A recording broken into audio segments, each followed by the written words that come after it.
live on YouTube right now, and then we're going to go live on the radio show in 6 minutes. Perfect.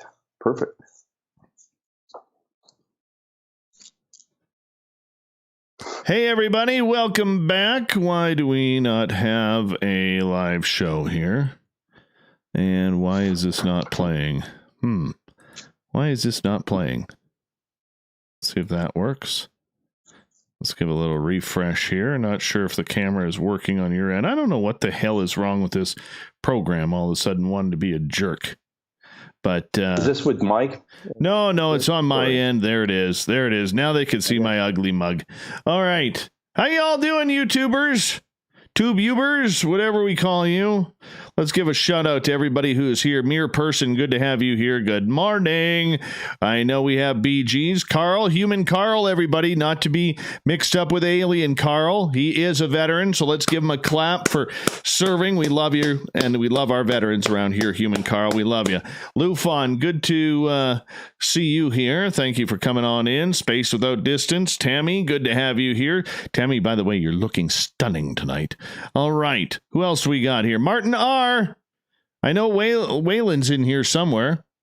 I know that Bee's Nest is here. Who's your Rick? Welcome to Spaced Out Radio's chat room for the first time. Good to have you here. Blue-haired raspberries. You're looking blue-haired today. I love it. Thank you. Appreciate that. Lufon, welcome. Vector, good to have you back. It's been a few days. Good to see you again. Millennium, thanks for coming on in. Lord of Land, Chocobo, and Brett. The Stu Gerson is here, everybody. The Stu Gerson. I got you, buddy. Thank you for coming back. Fapster, how you doing? How's Grandma Rose hanging on out? Is she with us tonight? Jeffrey, good to see you back. Pyridoxine, thank you for coming on in. Lovely Renee, thank you.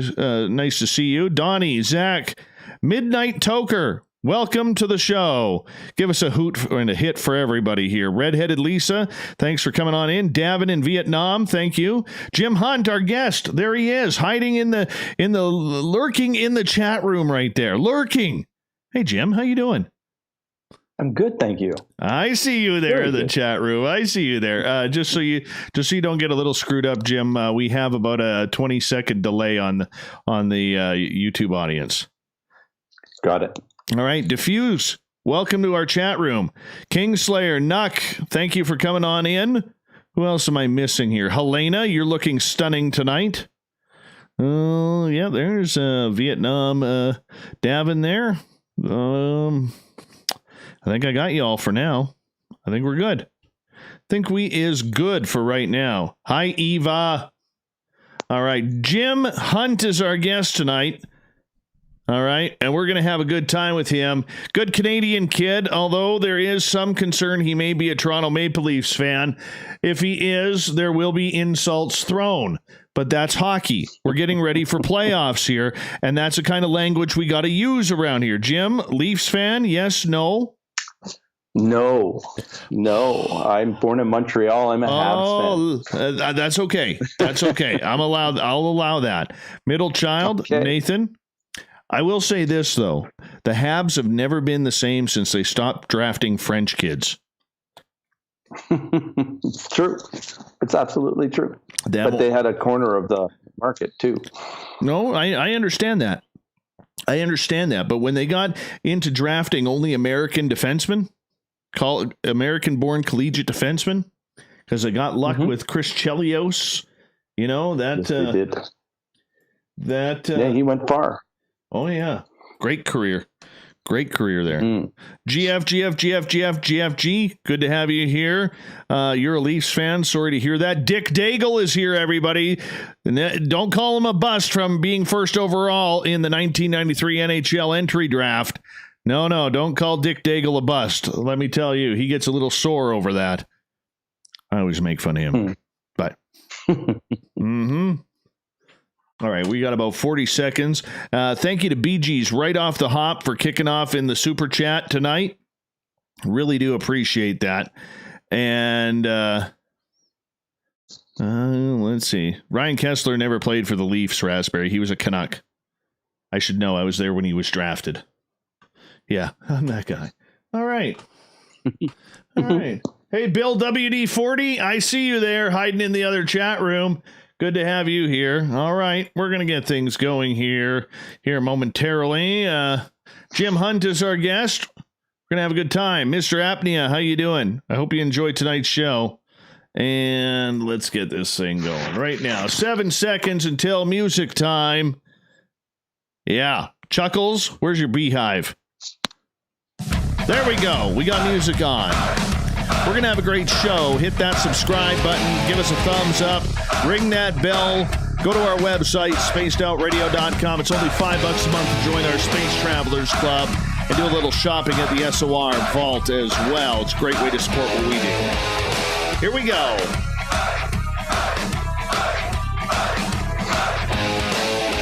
From the mountains of central British Columbia to you listening around the world, this, my friends, is Spaced Out Radio. I'm your host, Dave Scott, sitting in the captain's chair of SOR headquarters. We welcome you to tonight's show, including our terrestrial affiliates across North America and digitally on TalkStream Live and Revolution Radio. If you want to take a listen to our archives, they are free for you at youtube.com/Spaced Out Radio. Just do me the favor, hit that subscribe button. Follow us on Twitter at Spaced Out Radio, and of course on Instagram at Spaced Out Radio Show. Our website, spacedoutradio.com. We got a plethora of features for you. Of course we do, including rocking out to Bumblefoot and reading up on Captain Shirk's SOR Newswire. Tonight's show is brought to you by Chive Charities. Help make the world 10% happier by visiting Chive Charities today. You can find them on our website. An acclaimed psychic medium, certified life coach, ghost counselor, and a man who puts on his pants one leg at a time. Yes, we have a great guest tonight in Jim Hunt. This is a gentleman that offers wisdom, direction, support, and common sense. Known for his role in the two-time nominated Canadian Screen Award series Knock Knock Ghost, Astonishing Legends Podcast, and Outer Realm, Jim combines his talents together to bring guidance and clarity to all of those around him. As a certified life coach, Jim combines his training with his intuitive gifts. Clients work with him to set and achieve goals and resolve conflicts with unparalleled results. His website, if you want to check it on out, good Canadian Jim is, jimhuntofficial.com. And, of course, at the bottom of hour number 3, I will bring you the SOR Newswire, brought to you by Paranoia Magazine. Mr. Jim Hunt, first time on Spaced Out Radio. Thank you so much for joining us. How are you? Wow, what an introduction. I want to thank you very much, Dave, and everybody else that's going to be on here tonight. I'm looking forward to having this conversation. All right, you got to awesome. You got to confirm with us right off the bat, because I threw something into your intro that you didn't write. You do put your pants on one leg at a time, correct? I do. I do it in the dark. I do it in the dark. All right. Perfect. Yep. Perfect. Thank you. I haven't capitalized on that darkness part yet. I'm hoping to learn that soon. I figure at 47 years old, I got to learn that very soon. But hopefully, you know, I can make You'll get it before 50. I hope so. You'll get it before 50, guaranteed. I appreciate that. My friend, you know, to introduce you to our audience here, because this is your first time making an appearance, you know, when did you discover your psychic abilities? Out of honesty, probably around 5 or 6 years old. Just doing a few different things, coming up with seeing people's aura colors, I guess, with how it started. And my artwork would always be revolving around rainbows around people. And at the time, going to school in the 60s, it was priests and nuns, and they would ask me, why do I draw rainbows around people? And I just said, doesn't everybody have a rainbow? And it went on from there. And it hasn't stopped. And I've been seeing rainbows around everybody most of my life. That's and it was awesome. Just it took me a little while to understand all the gifts, as people want to call them. And I do appreciate that and respect how we say it, because I really don't have a word for it, other than just being an honest intuitive. Honest intuitive, that is two words that are very hard to find in this field. And I mean that with all due respect to you. But I mean, we're hearing so many more recently over the years of these fake psychics getting busted for ripping people off, saying it's going to cost thousands of dollars to rid your house of ghosts, or to bring you good luck, or to remove this curse. You know, you walk a fine line as being a open-minded psychic intuitive, and not being accused of having the wool pulled over people's eyes. I've learned that you have to strike people with honesty as quickly as you meet them. I'm calm and relaxed when I do a reading. I'm not hyper. I don't wear all black, which some of them do. I really, on my website, which I just had, sorry, my words are getting mixed up. I just have this new website, and a page will be dedicated to people who have had bad psychic experiences. I'm hoping to spread the word out about those people that ask for $3,000 or $5,000 because they believe that they have some kind of sorcery against them, and take their money on a weekly basis, which really is unbelievable. And I will call them out, and I have called them out. And all of a sudden their website's down and they've gone.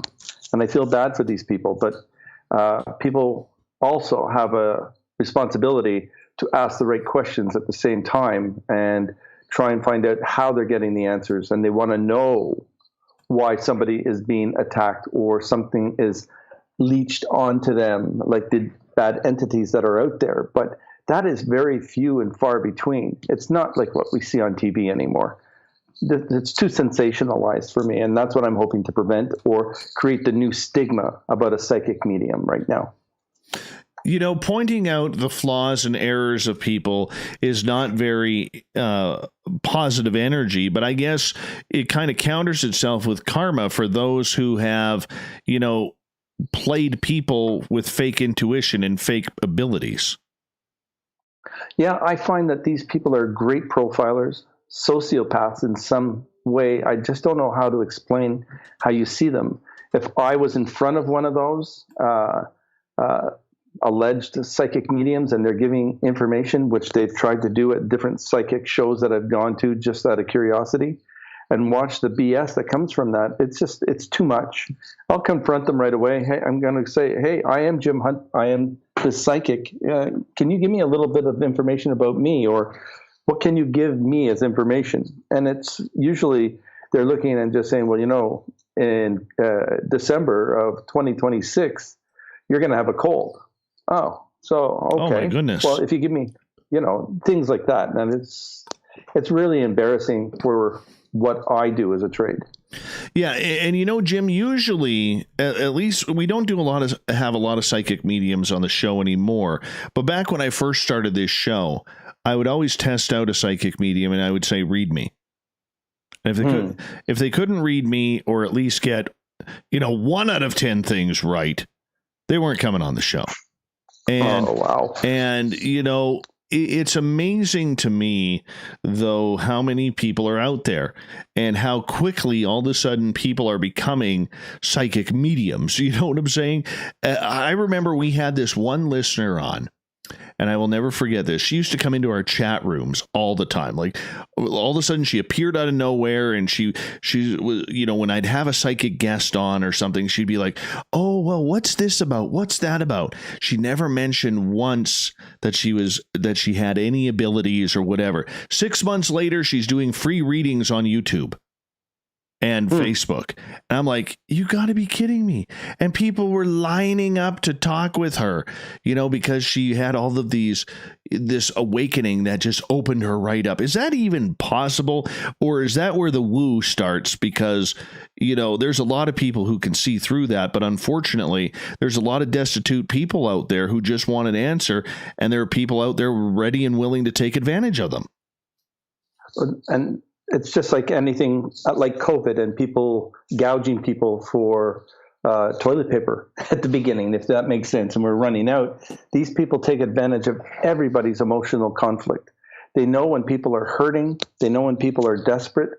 They have that inkling about them. They are the snake salesman. They know how to do it.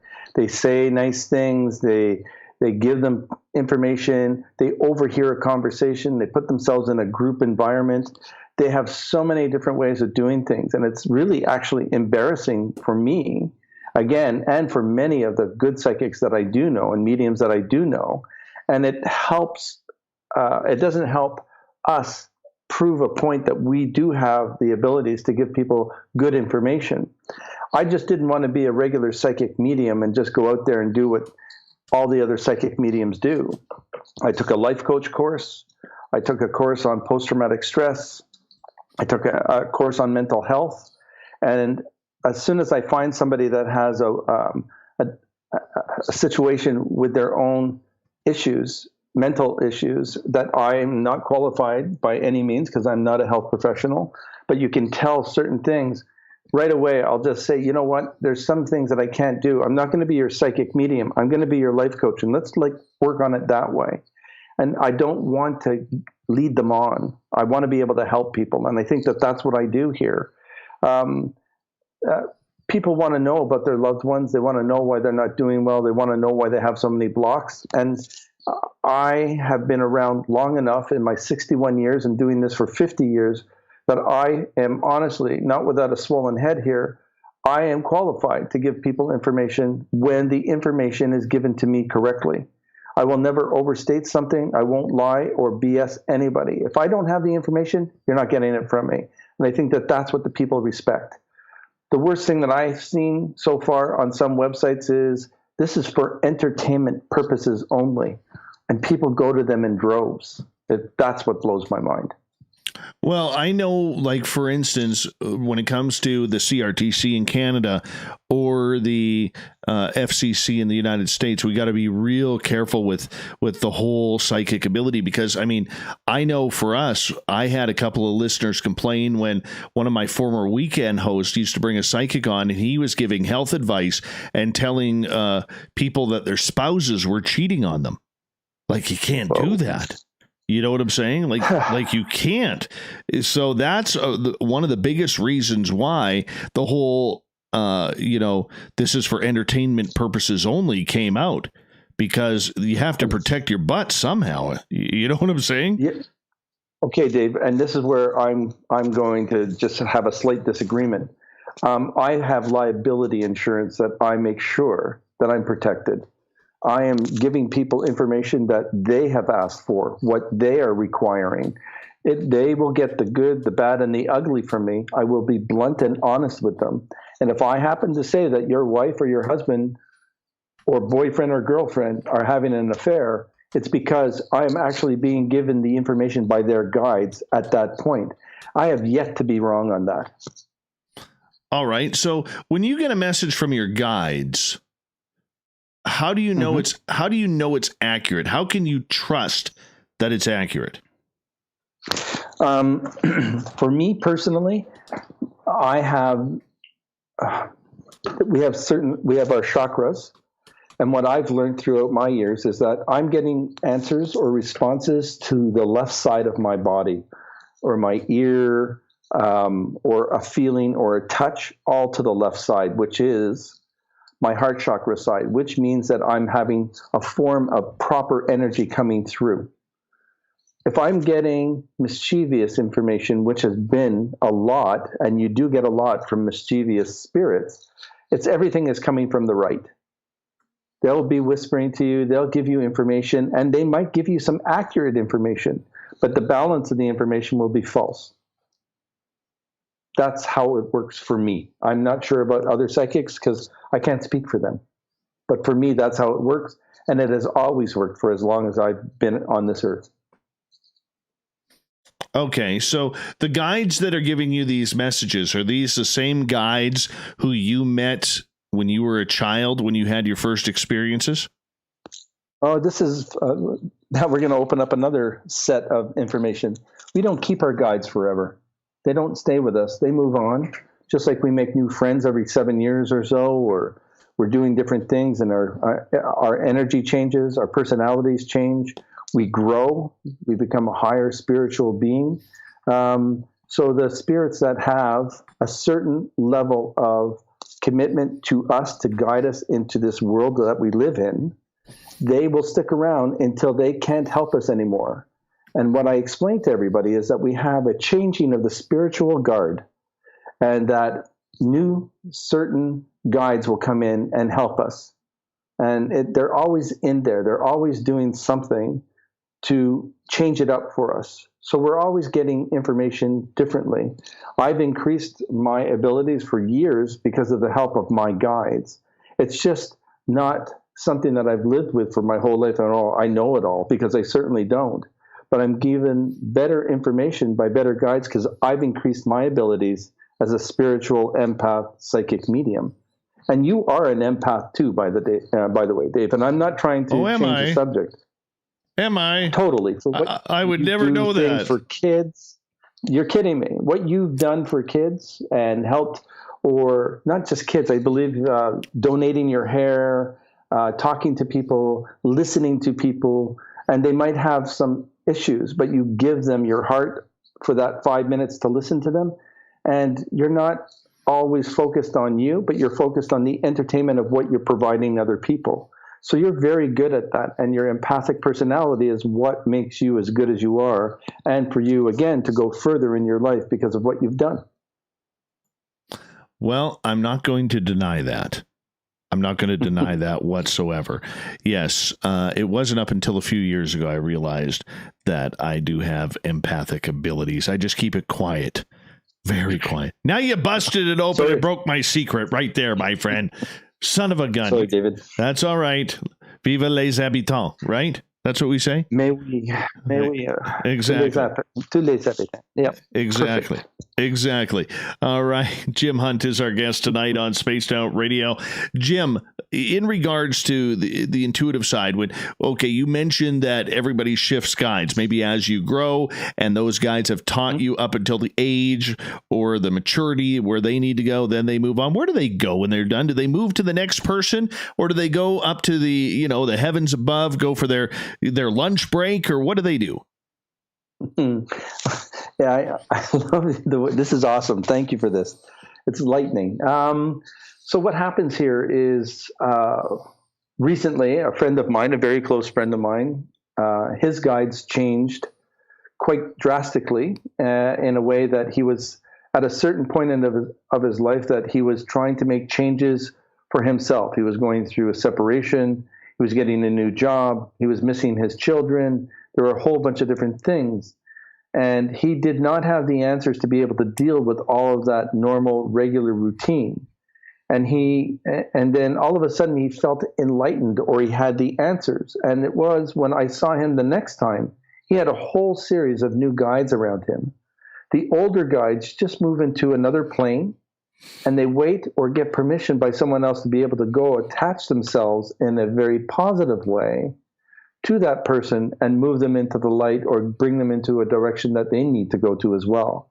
I've had many guides, and it's awesome because they all have something to give me. I learned so much, and I've been getting more and more every time. But they just will go on to another client, go on to another human form and do it. Or I can even ask my own guide saying, hey, listen, you and I are done. Why don't you go give Paul a chance? He needs some help.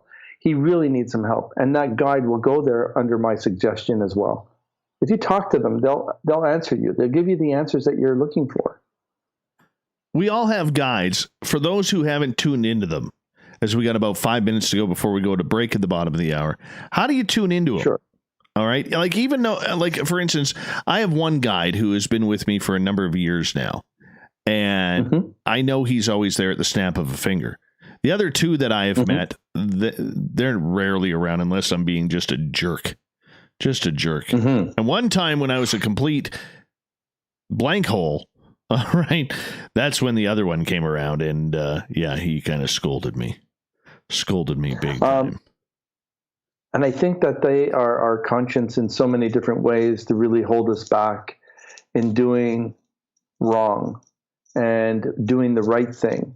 And we will feel a weight on our shoulders. We will feel lethargic. We will feel an inability to open that door that we're trying to get into, to disturb that energy that we are planning on going in and arguing with someone or fighting with someone and just being, not being ourselves and trying to fake something. Those guides will certainly put us in our place quite quickly. And they do it really, really well. So I'm always careful with what I have to say or do because I get the little smacks on the ear or the boxed ears I get Like my ears will end up turning red, and you can just see them around my ears, how red they get because I'm being boxed because I'm doing something wrong. Howie Moren's beating up your ears there as your guide. I can see it now. I can see it now. I've got a few of them. Exactly. Now, there's something interesting, okay? All right, let's talk hockey here because hockey starts in about a week from now, and baseball just restarted. And thank goodness my Yankees are out to a great start already. Let's go Yankees! All right off the bat. Anyways, let's say you love the game. Okay, for people who don't know the story of Howie Morenz, and you may have to answer this when we come back from break, but for people who don't know the story of Howie Morenz, he was probably one of the top hockey defensemen in the original Six League, all right, going back, now 70 plus years. And they say he died of a broken heart. He broke his leg during a hockey game and needed surgery. It was so bad. And what happened there, and this is a true story, and he's in the Hall of Fame. What happened there was he was told by the doctors after they fixed his leg that he would never play hockey again. Now, this guy was considered a man in the best shape in the NHL, the best player of his era at the time, and he died within days of his leg after being told that he would never play hockey again. And the legend goes he died of a broken heart. So somebody like that, could they come back and Jim and be the guide for, say, another athlete to help push them or to guide them to make sure they don't make the same mistakes? Or athletes today, because of the money, there is so much more pressure than back then. What's your thoughts? Wow. Somebody like the spirit of Howie Morenz might have come back and wanted to coach somebody, like you're saying, into their sports end of this, or they would be chasing the owner who took full advantage of somebody and created that guilt as a guide. The ones that when we're in trouble, maybe he came back and he was the one who was guilting them or putting a weight on their shoulders because of the way that they were abusing the system and taking advantage of the players. So he might have come back that way. And to find out that, as doctors said, he would never play hockey again. That was back in the day when it was church, it was hockey, and it was your family. There wasn't much else. So he was devastated by that, and that would have crushed anybody's heart or ability. And he just gave up because that's all he knew. There was nothing else. Well, it's very weird and very understanding here. You know, as we get ready to go to break here at the bottom of the hour, we're going to talk more about guides. We're going to talk about intuition. We're going to talk about the paranormal. And we're going to figure out what your favorite subject is as well, Jim, because I think it's going to be a fun night all night through here, my friend. And I'm glad you're here. I'm glad I'm with you all. Thank you. Absolutely. Jim Hunt is our guest tonight on Spaced Out Radio, and I'll tell you, what a night it's going to be, because good Canadian kid, good hockey fan, and, you know, on a night like this, that's all I really ask for. I'm not hard to please. Not hard to please. By the way, go to Grant Cameron's YouTube channel, White House UFO. I was on his panel earlier today talking about UFOs, the latest New York Times story, and everything like that. You can find it at White House UFO on YouTube. And, of course, our guest tonight, Jim Hunt, his website, jimhuntofficial.com. He's got fantastic hair. You can tell he uses a good amount of Brill cream there. We'll be back with more Spaced Out Radio coming up. We like good hair around here, my friend. We like good hair. That sounds good. Yeah. That's good. Facing everybody, because if I have that little bald spot happening, I'm getting there. Mm-hmm. No male pattern baldness here yet. None. Mine didn't start until about 55, and then I was getting that little centerpiece going, and I was just going, well, my wife's a stand-up comedian professional, and she said maybe I should convert to Judaism and just wear that yarmulke and I'll be fine. You know, it's that abuse that I get from her all the time. That's nice. That's supportive. Mm-hmm. Yeah. It is. She's amazing. I'm very blessed. That's awesome. That is awesome. Hope you don't mind a little bit of hockey talk there, because I'm getting pumped up here. Oh, gosh, no. I am too. I'm a little bit, I'm hoping that they're doing it for all the right reasons to bring back the sport and have fun with it. And it is about money. I get that. But I'm hoping that we have a good time with this and no one gets sick. Oh, me too. Because I don't have a good feeling about it. I really don't. See, I'm different. It all depends if they could, all the players could, well, considering they're not going to be playing in Vancouver, they don't have to worry about the Roxy. So that's all good. That's all good. Oh, yeah. Fantastic times. Vancouver twice a year. I'm driven by that. Oh, yeah. That's crazy. Oh, yeah. That's insane, that place. Yeah, it's fantastic. I miss my younger days. Miss them. Oh, yeah. Oh, I'm enjoying this 60-ish age group. I think now I'm a little bit more calmer and a little bit happier and less obsessed, and very, very calm when it comes to working with people, which is helpful for me. I don't think I could have done this 20 years ago. I'm looking forward to my 80s.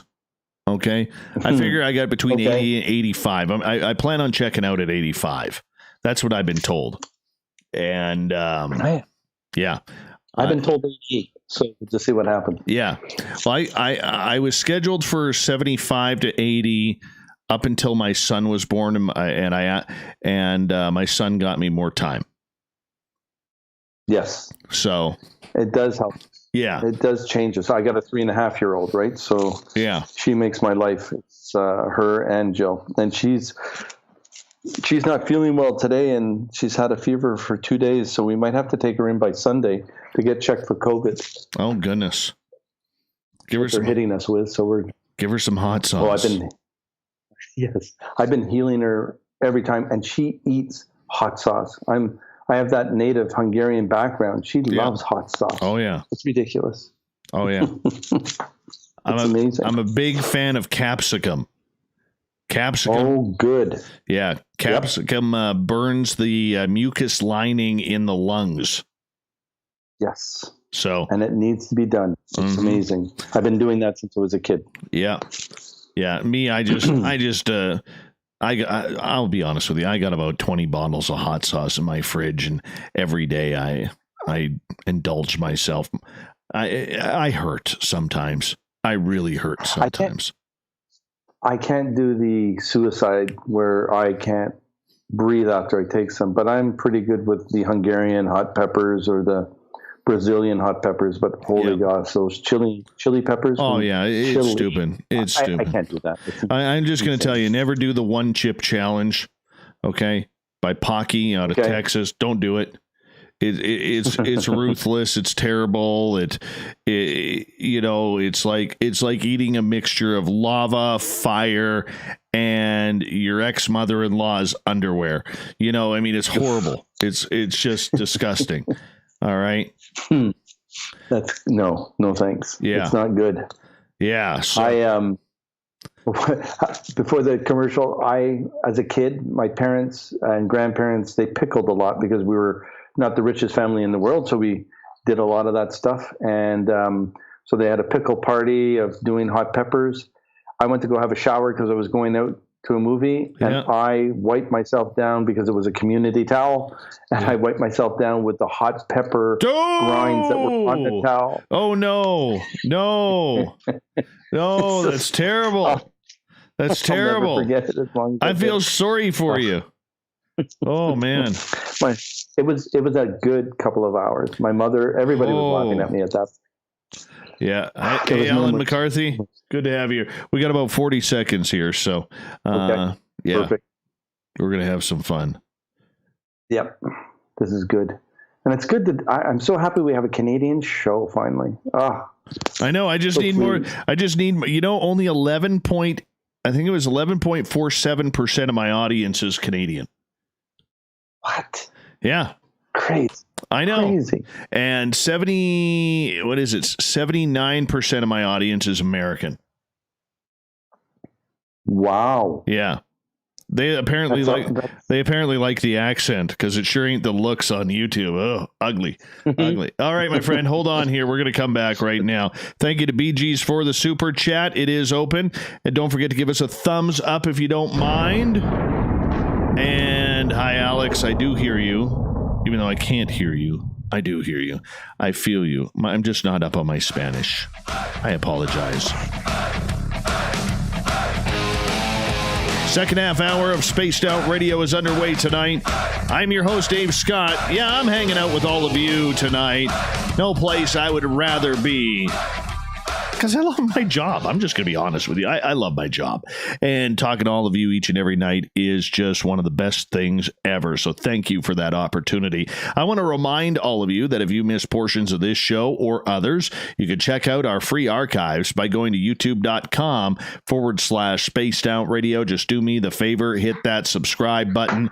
Our website is spacedoutradio.com, where we have a plethora of features for you, including rocking out to Bumblefoot and reading up on Captain Shirk's SOR Newswire. Follow us on Instagram at Spaced Out Radio Show and on Twitter at Spaced Out Radio. Tonight we are talking with psychic medium, life coach, Jim Hunt. His website, jimhunt.com, official.com. That's jimhuntofficial.com, because we don't want him to be unofficial around here.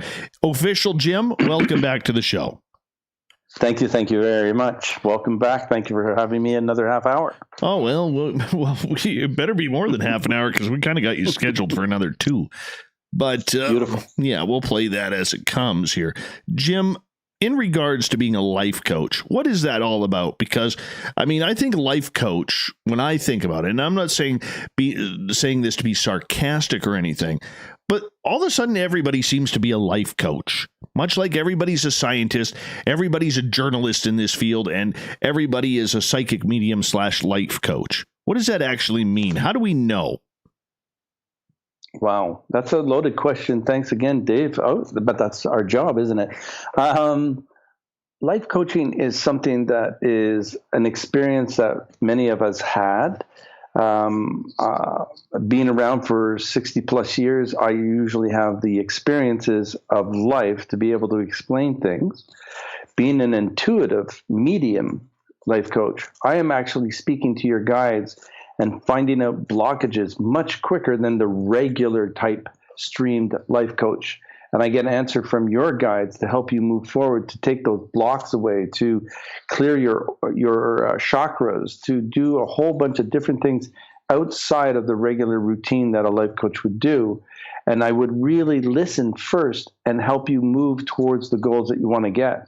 I have not failed anybody in my life coaching yet, and I am very proud of that. And I'm not choosy. I'll take anybody who wants to go from being a doctor and turning themselves into a florist, because that is one of the things that I've done. It's just people want to do something and want to do something for their lives, and they're missing out on something. And I teach them to find what they want. So we do an inventory, we figure them out, we understand who they are. And a lot of them are very sad or do not have the confidences to move themselves forward. And I help them build up their confidence and their career opportunities and chances. I haven't failed anybody, and I love that whole concept of life coaching. Okay, so do you prefer to help people on an individual basis, or do you prefer maybe a place of work where there's a group of people? I've done the corporate world of life coaching, and you're not going to get anything out of it, no matter how large a company and corporation, because that is going to be a donut and coffee break for a lot of people, and they don't listen to a single word you say.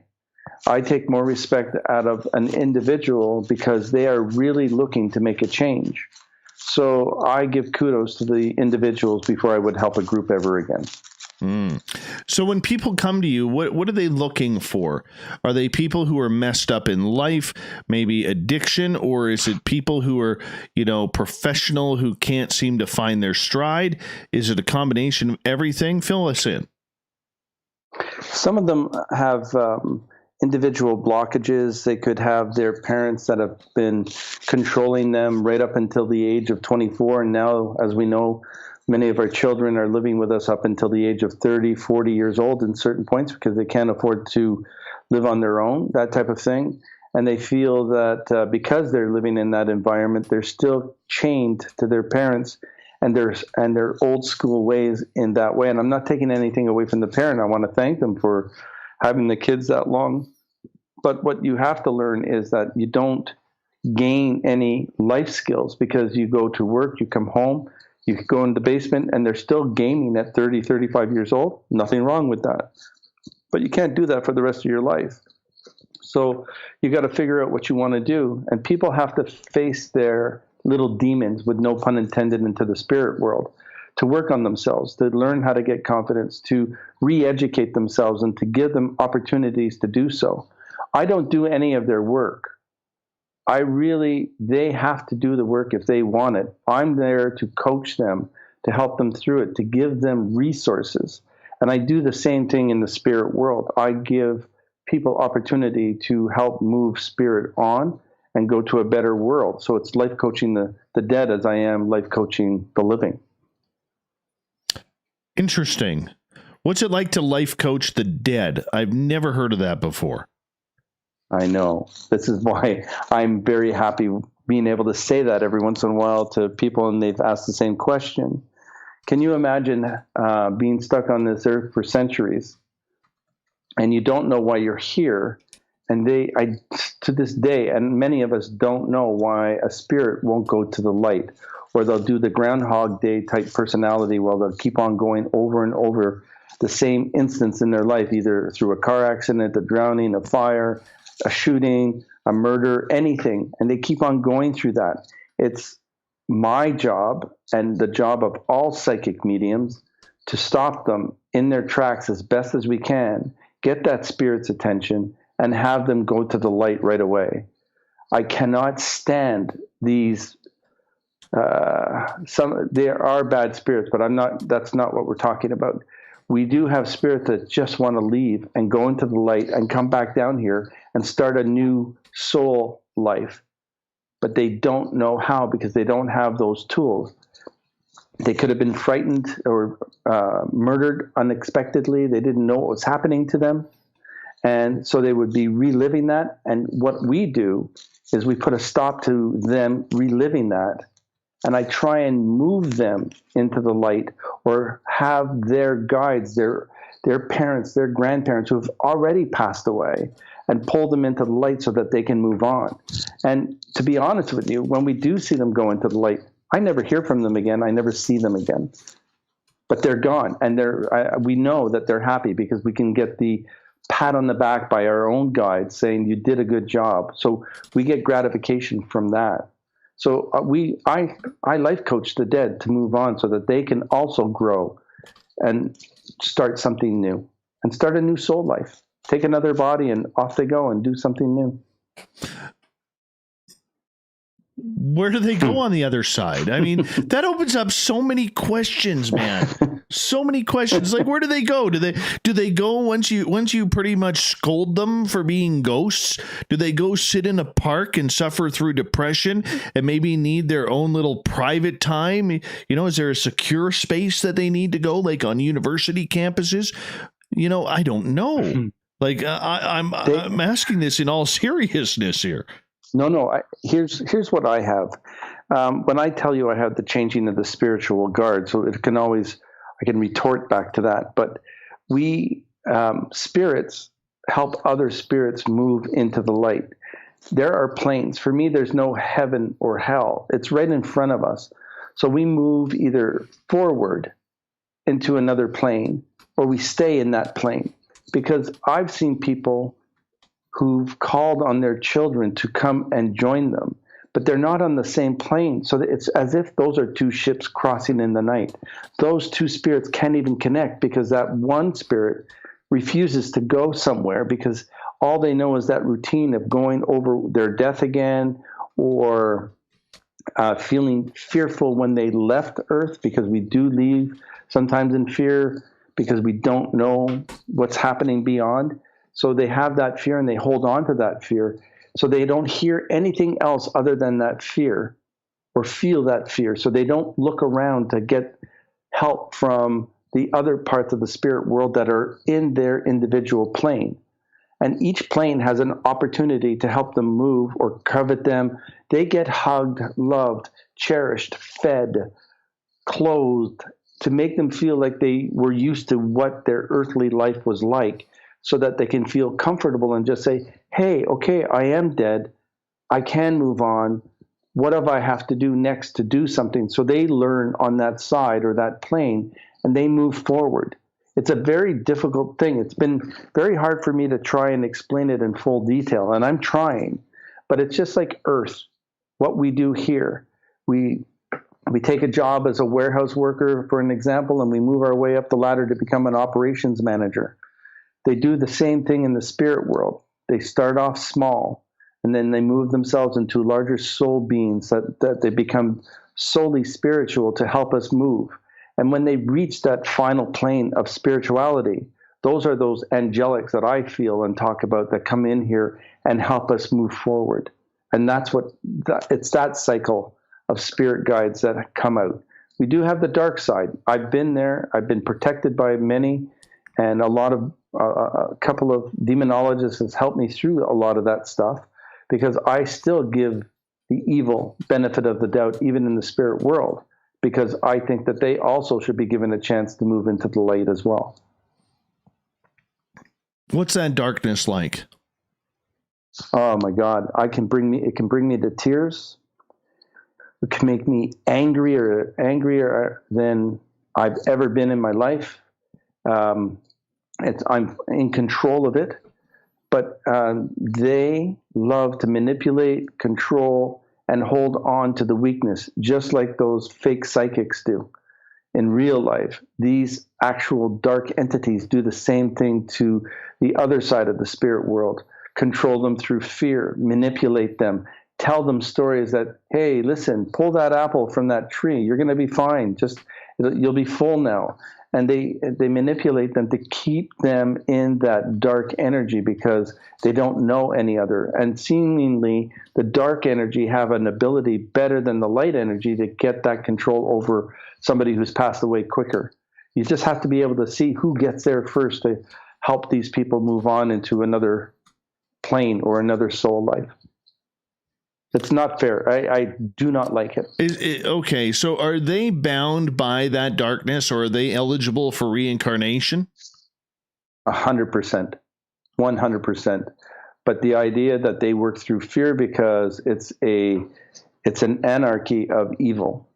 And that's what controls a lot of the dead to do some of the things that are happening on this world today, because they are actually controlling some of us in that way.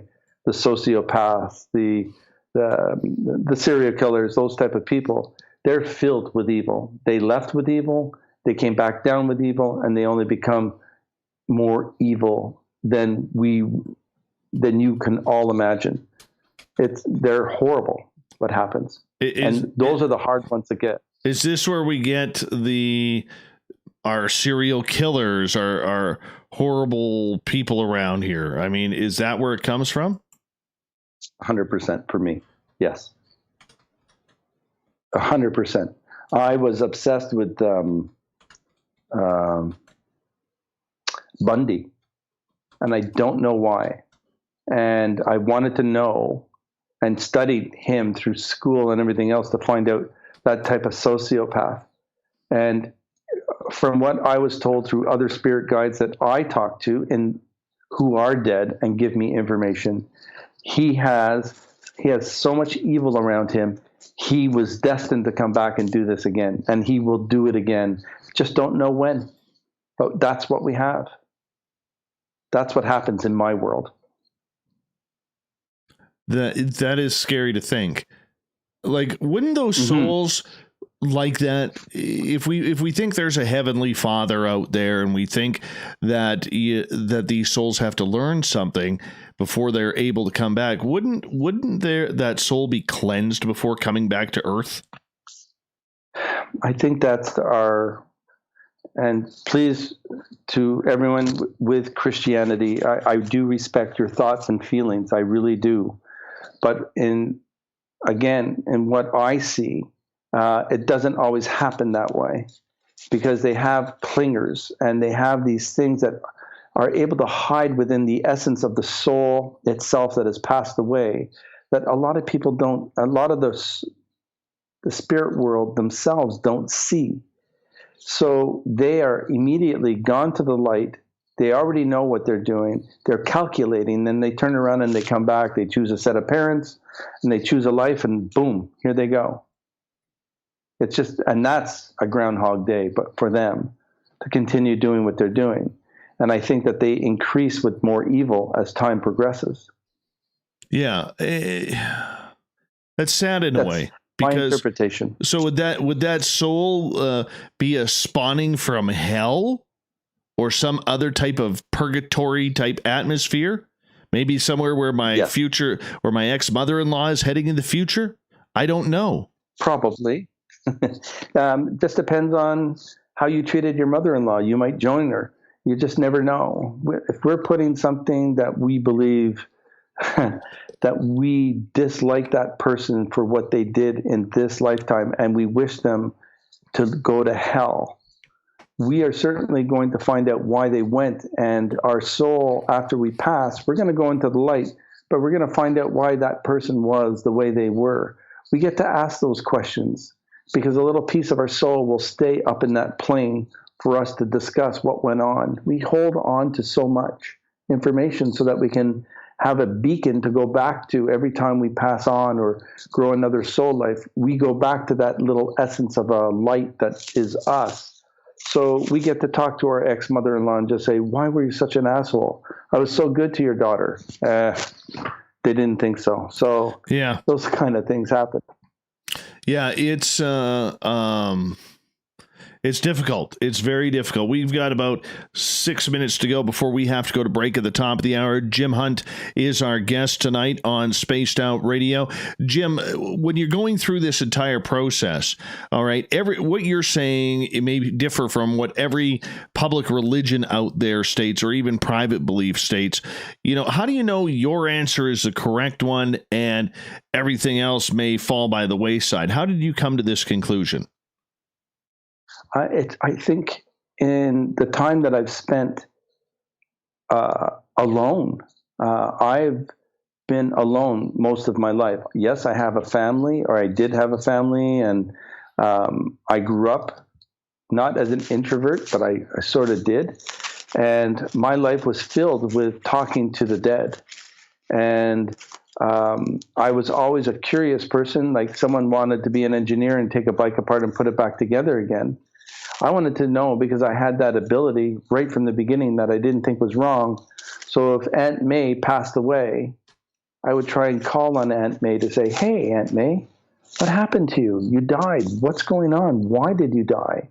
Those type of things. So they're always giving me some form of information that I can use to find out how much better I can be on this earth and how Aunt May was good or not good, and she had to come back and do it all over again because she didn't learn from the first one. Am I answering that correctly? I think so. I have my brow furrowed right now, so that usually means I'm getting it. It's just that it's just another side of our earthly being, except it's a spiritual side. Not all of us have the ability to see what I'm seeing. And I'm not expecting everyone to believe me because it's never going to happen. But at least I'm giving an answer that could be somewhat different than everybody else's, because everyone sees it as religion as, to anybody else. But for me, it is a belief system that we come back to get better, to be a stronger soul life. We have a purpose here, and it helps our world grow. And so I'm here now teaching people, and I'm hoping that if I come back, I'll even be able to do it better the next time in a proper way. And you and I have this meeting 100 years from now in a different form. Hopefully I'm slimmer. I'm not going to lie. Okay. And I hope I get more hair. Okay. I'll lend you some hair. I can do that. Okay. Because I'm taking my hair with me. I understand that, Jim. Jim, one of the things that and sometimes these things come up in patterns, okay? One of the topics that has come up recently on this show over the last couple of weeks are these contracts that we allegedly sign before we come to Earth, okay? What's your what's your stance on that first and foremost? I'm going to say this is a very sensitive topic for me, not because I didn't get great parents or great children of my own, all right, but I'm very sensitive to it because I think it's a cop-out answer the most of the time I hear it. And I'll tell you why.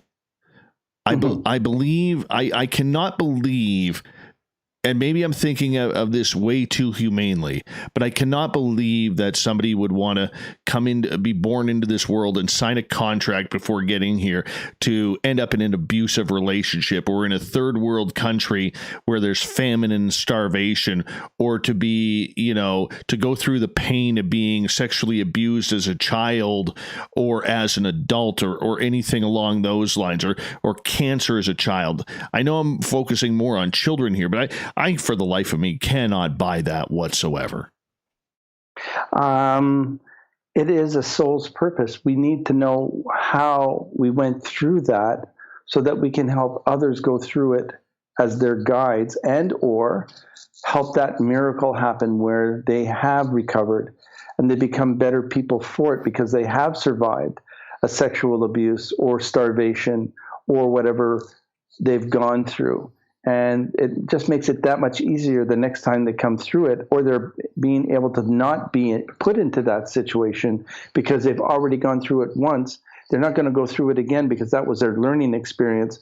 And it just creates their soul to get better and stronger and more efficient to help others, to become more empathic, to become more psychic, to be a better medium, to become a scientist, to help find the cure to COVID, those type of things. They've come here for that reason. They were brought here for that reason. Okay, and I get that. All right, but life is hard enough as it is without having to suffer from some sort of mental incapacity or physical incapacity that, I can't see someone, wanting to be born and having to live in a wheelchair, mute and autistic and blind and everything. Like, I know it sounds like I'm going to extreme, but there are children out there, even adults today out there, who are going through this. And I don't get it.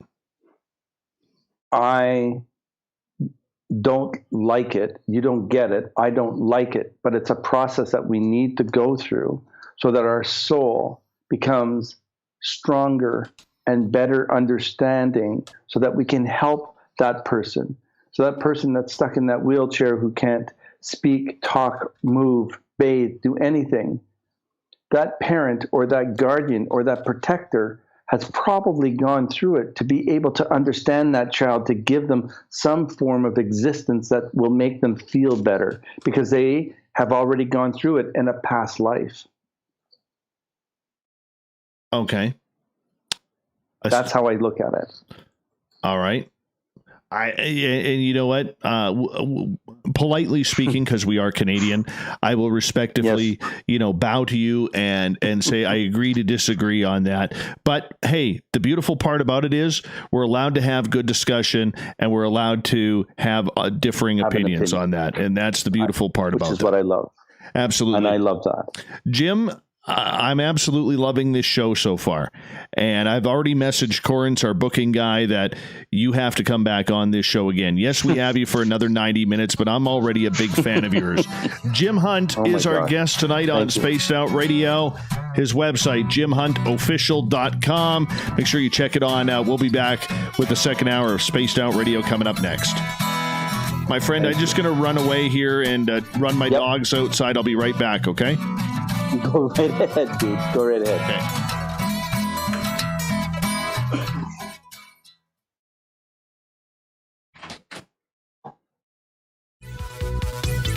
Hello, space travelers. It's me again, Carl.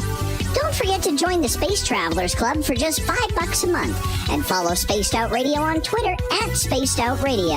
Our Instagram, Dave Scott SOR. Our Facebook page is Spaced Out Radio Show. Our archives are free at youtube.com/Spaced Out Radio. Come woo it up with Spaced Out Radio today. Bye! For the price of 1 cup of coffee a month, you can become an SOR Space Traveler. The Space Travelers Club is a place where you can interact with other listeners, either live during the show or on our great forum. We want your stories, pictures, comments, and ideas. You'll get live video streams, exclusive content, and be a part of our newsletter. Stay in touch with everything SOR. The Space Travelers Club is just $5 a month at spacedoutradio.com. Get your horns up with me on Spaced Out Radio. This is Ron Bumblefoot Thal. Come tune in to SOR where you can hear me rock out with Little Brother Is Watching, the official theme song of Spaced Out Radio. And then come on over to bumblefoot.com where you can find out about my tour schedule, my music, and everything else. Bumblefoot.com keeps you up to date on what I'm doing and the best way to stay in touch with my music and music camps. Sign up for my newsletter at bumblefoot.com and remember, Little Brother Is Watching. I'm feeling a little spicy tonight. What to do? What to do? Why not get Bumblefuck? 4 million Scoville units of pure hard rock. Bumblefoot hot sauces come in 3 flavors. The burning Bumble. Tone it down a bit with Bumblicious and throw the sauce on everything. Spicing up. Bumble me, baby. Bumblefoot hot sauce. Get it today at kajans.com.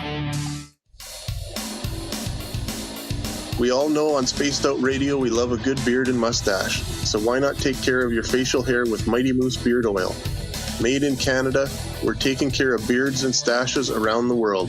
We use 100% natural ingredients with our oils and balms to make your whiskers feel silky smooth. Use promo code SOR2019 at mightymoosebeard.com today.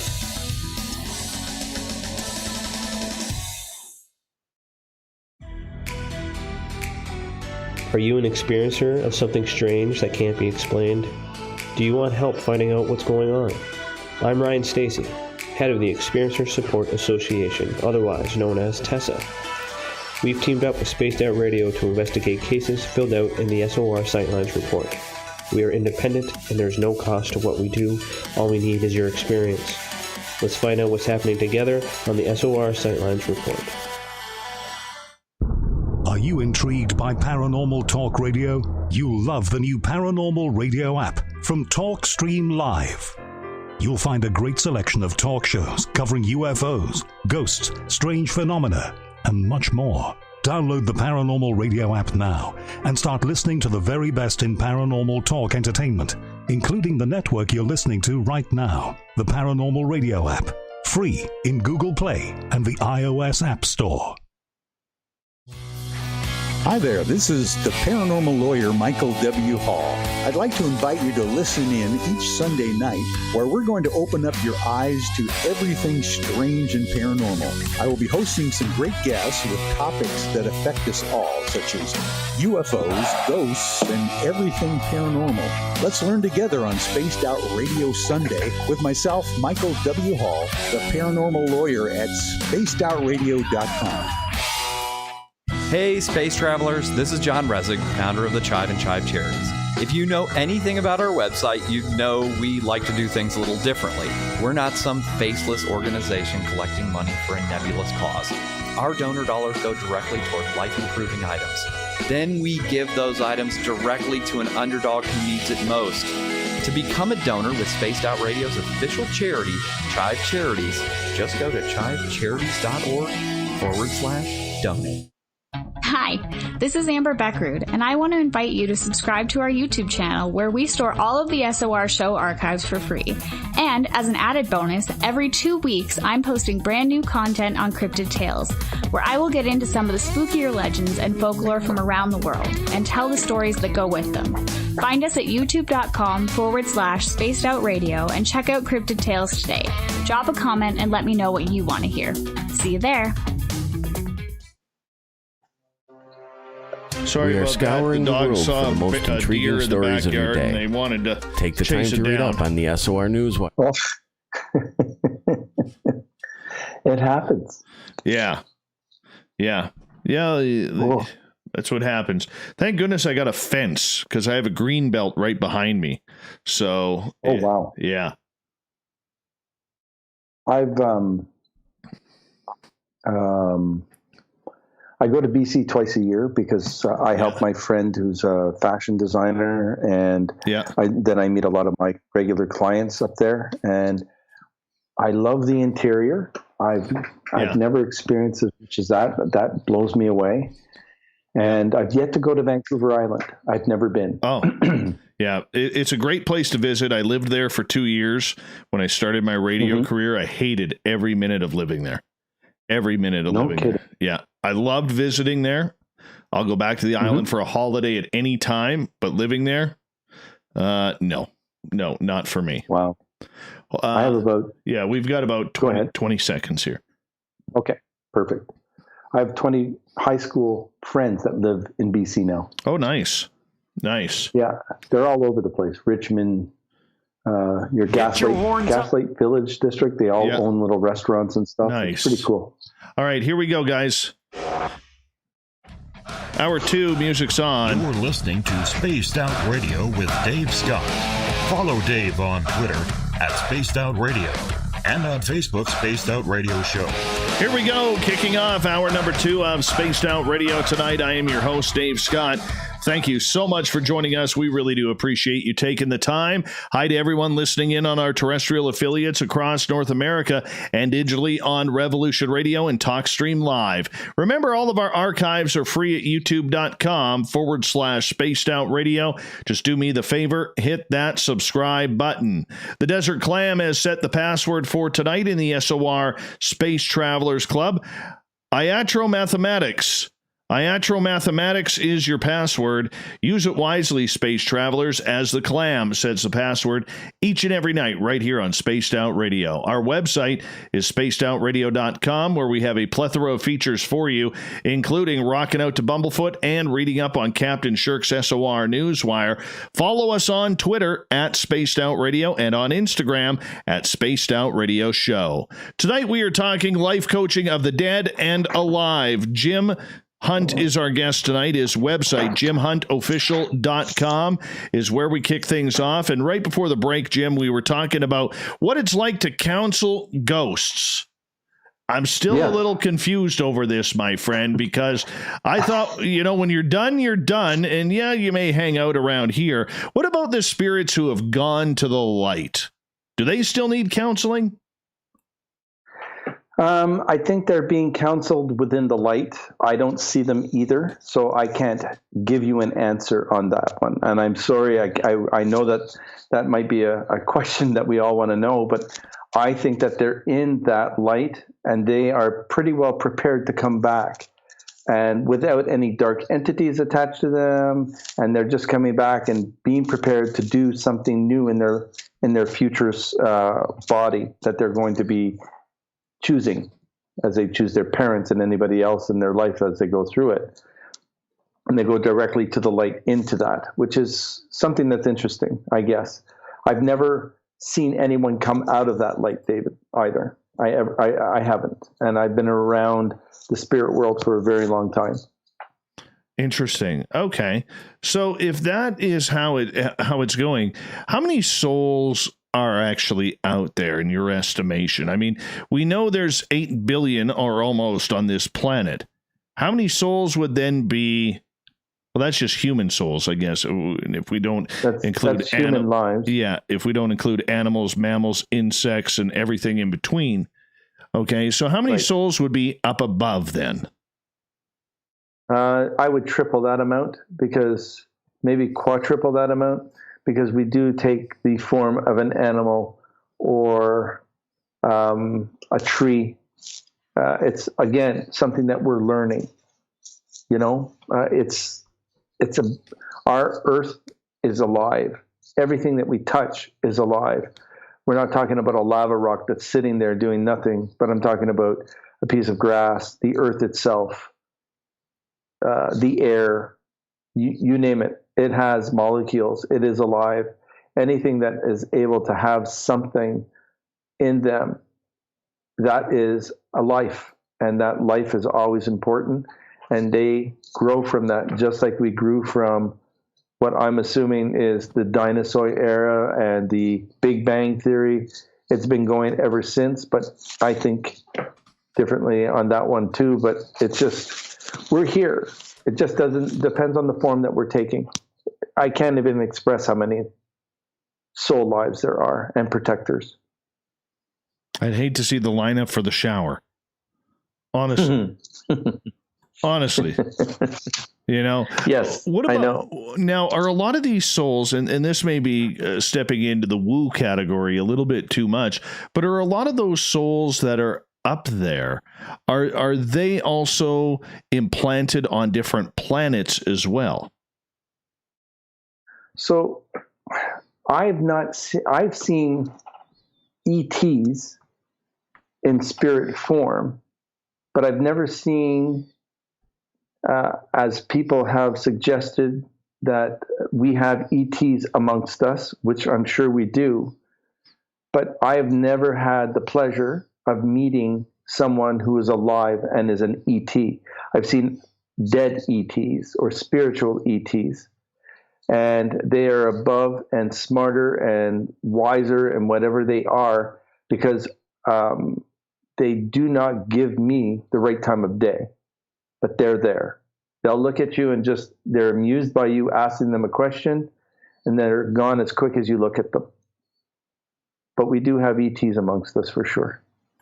Do you think ETs are on this planet right now? Oh, people are going to really try and debunk me now in a way, or say that I'm fake, but yes, I do. Me too. I feel it. I don't know how to explain it. I think that they're in the forms of elementals, shapeshifters, those type of people.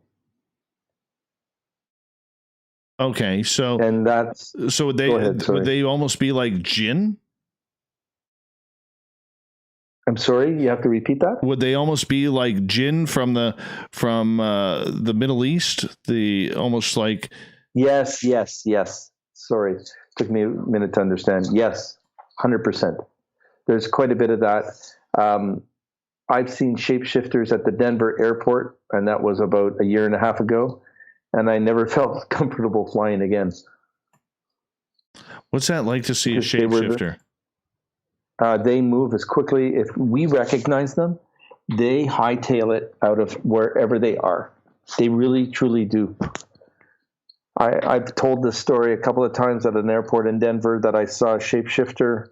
I was boarding a flight back to Canada, and the way that we looked at each other, they dropped their briefcase, not their briefcase, they dropped their walkie-talkie, their clipboard, their pen. They left it on one of the seats that you would be waiting in a waiting area, and they literally took off because they did not want me to come any closer to them. So when you see them, you'll see them. It's the freakiest thing in the world. How often does that happen? For me, the last time I saw one, I was 58.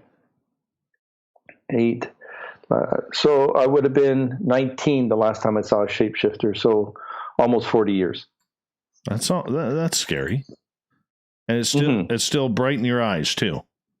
Yeah, I don't forget the one at 19, and I certainly don't forget the one just a couple of years ago.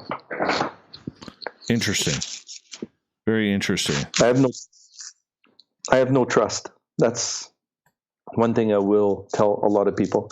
I don't know how to understand the shapeshifter. What about they're scary people? What about demons? Demons.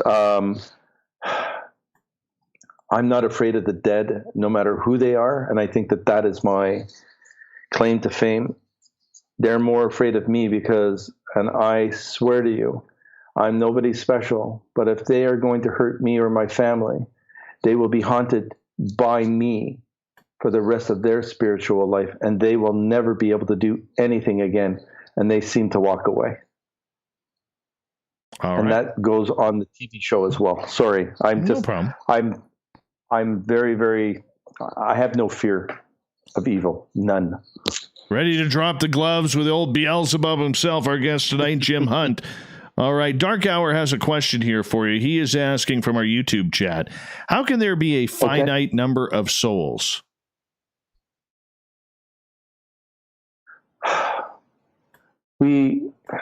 We come onto this earth as spiritual beings first before we took a human form.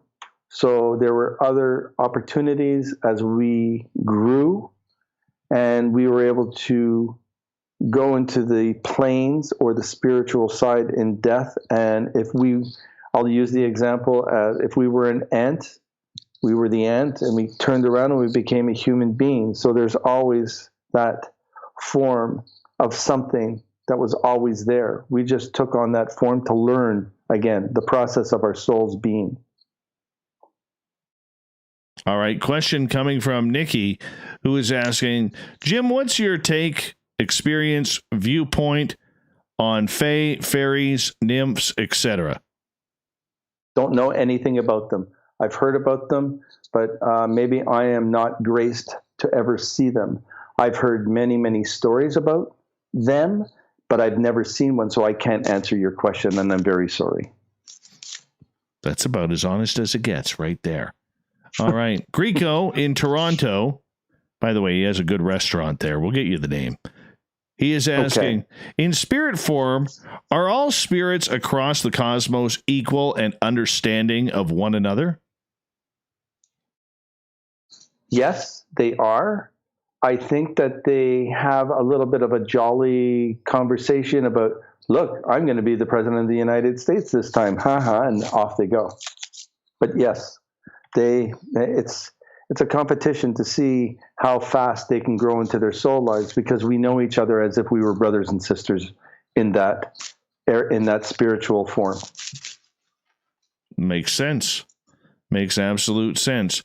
Dick has a hockey question. Do you want to answer a hockey question? I love it. Yes, please. All right. Dick Daigle, everyone. Drafted first overall by the Ottawa Senators in 1993. Do not call him a bust. Dick is asking, what do you think of the Canucks' Chris Tanev this year? He's looking pretty good. He's got fantastic hair, moves the puck up, steady stay-at-home defenseman. Always makes a good first crisp pass out of the defensive zone across the blue line. What more do you want? Oh. I'm on that. I'm on board with you. He is like, he has the presence of Bobby Orr, the way that he looks up the ice at all times. That guy's got it going for him. He's going to be amazing. Yeah, I like him. Yes, I do. Solid defenseman. Mm-hmm. Good to sneak in a hockey question there. Absolutely. Kevin is asking, do you think there is honor among aliens? Yes, absolutely. I think that they are of a much higher being, or much from their universes, that they're discussing us not as an experiment, but they're discussing us as, take a look at what they're doing, have a look, go take a look down on their earth, see what they're doing, and then we can compare notes, and maybe we have something that you don't. There's no selfishness about someone trying to find the inoculation for COVID-19, and I want to be the first one there. Everybody wants to share that information so that everybody will survive that cycle. They're there. They're non-competitive. What about the bad ones? I haven't seen any bad ETs, to be honest with you. I know they're out there. I've read the stories. I've listened to a lot of first count events that have happened to some people in Montreal for many, many years. There are, I'm assuming there are the horrible ones like there are the good ones. We have to. I think it's a part of our life. It's a part of our cycle. If we have bad people here on Earth, I'm sure we have bad ETs in the universe. It's a given. We can't be wrong about that. All right. Well, let me ask you this then.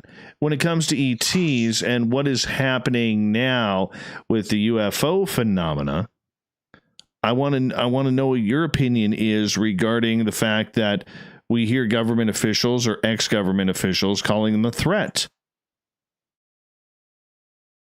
Don't you think, David, on that question that we base everything on fear, just like, again, forgive me if I'm insulting anyone, but we were instilled fear by religion, and I think they're doing the same thing. It's just a different format altogether. They're not a threat. They're absolutely not a threat, because if we were a threat, we wouldn't be here anymore. I agree with you. And that's what I tell people. All right. Mm-hmm. And the last thing I would think of is if extraterrestrials have been coming here for millennia, the last thing they would do is wait for us to have some sort of basic technology, which is very advanced to us, but basic for them, to all of a sudden say, oh, well, they've got things that can fly in the sky, and they've got missiles, and they've got nuclear weapons. And no, they would have taken us over when the most powerful weapon was maybe a musket or a bow and arrow or a spear. Exactly. It's an evolution. It's just something. Look at us in the last 20 years of what we have in electronics that just blow our minds. Look at what we're doing today in a conversation where you couldn't do that 40 years ago or 60 years ago. We're given technology somehow. And I think these politicians or these people that are freaking out are just sending out that message so that we can focus on that, because we like the negative over the positive. We're a very negative society, as we know. Very rarely will we just try and show more positive things that'll happen. I'm empathic, so I am very charged in trying to heal and make things better.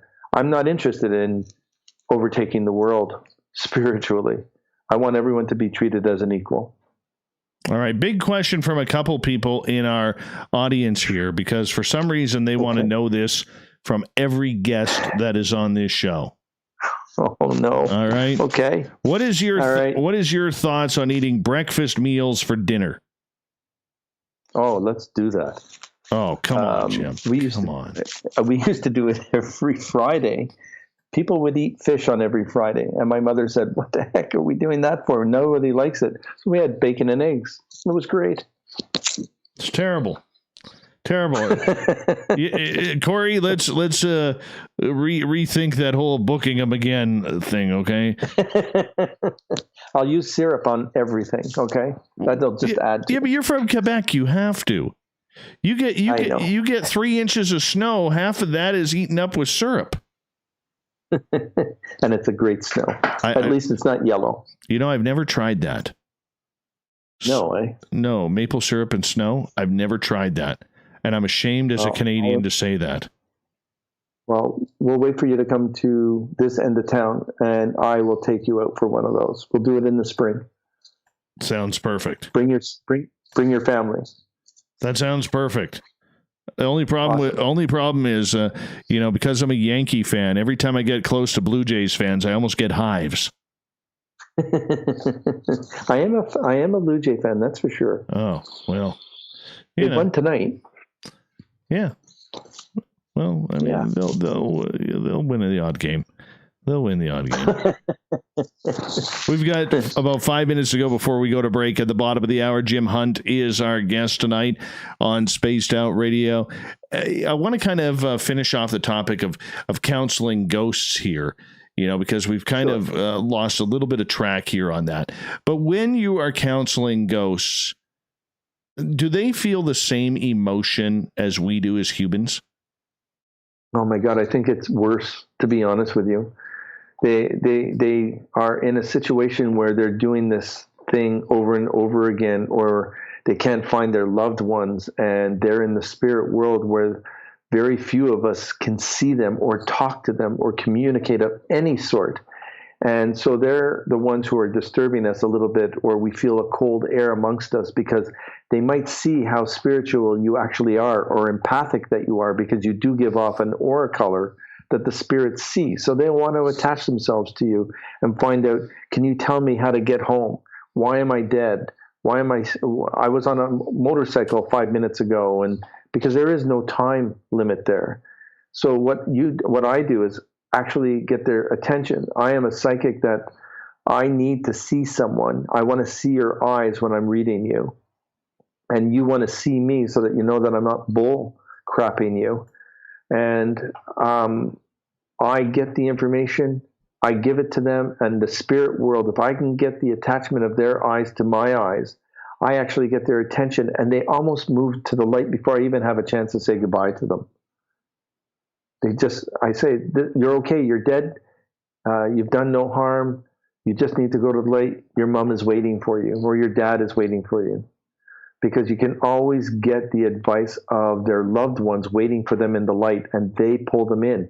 They just can't get the attention of them themselves, because these spirits that have passed are in such turmoil, shock, like we would be on Earth, that they're not listening. Interesting. I know, and it's fun. It's not a game for me. It's a lot of fun to try and get them to go to the light as quickly as I can. I bet. The suicide people are the hardest. Why is that?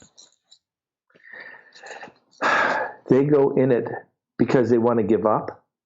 Mm-hmm. So when the situation has happened, however they do take their lives, they are literally in a state of limbo. They don't see light or dark, but they feel something that they don't quite get. They know that they've left Earth. They know that they've left their bodies. And it takes an empath, or it takes a psychic or a medium, a clairvoyant, to get their attention, where you have to go in front of their face and talk to them. And I'm going to use an example. I know we're almost done. Whenever I had an animal and we had to euthanize the animal, my face would be in front of that animal's eyes until their eyes closed, because I wanted to be the last one that they saw and feel them at peace. So when I see someone who has committed suicide, I go for their eyes right away, and I'm able to soothe or comfort them because I'm at ease. I'm not stressed or anxious, and I'm just going to say, what you did was okay. It was a part of your soul's purpose. You needed to do that so that you can move stronger. Turn around, look at your mom, look at your dad, look at your cousin, or whomever is there. They want to take you to the light. And if they have nobody, if they have no one, that's when I see an angelic hold them by the hand or covet them and help them carry them to the light, because they don't stay as long as the church has punished them for. No, I would agree with that. I'm not going to get into my situations, but I would agree with that. And I think that's a smart comment to make. Jessica we got about 45 seconds here. Jessica has a quick question. Sure. She is asking, how do you know, or how can you test someone if they are a shapeshifter? Oh, so cool. They don't give you the right time of day right away. They'll be very, very anxious. Like they have to go pee. They really have to go, and they don't know which way to move because they can't change. They can't do anything because you're going to call them out. And if someone catches them, I don't know what would happen to them. And they make the quickest exit that they can ever do. And they're gone. They're just gone. It's the freakiest thing in the world. It kind of is. All right. We'll be right back with Spaced Out Radio as we continue our show tonight with the official Jim Hunt. He is not unofficial. It says so in his website, jimhuntofficial.com. So make sure you check that on out. We will continue with audience questions and whatever else psychically and intuitively we can come up with. Maybe Jim can predict what we need to talk about next on Spaced Out Radio. That's good stuff. Jim, I'm just going to run and refill my water glass. I'll be back in like 2 seconds, okay? No stress. Off you go. All right.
All right, Jim, I'm back. Welcome back. Oh, yeah. Nice cold glass of the old British Columbia water there. You have some interesting guests on this chat line on this thing. Oh, yeah, they're good people. They're good people. It's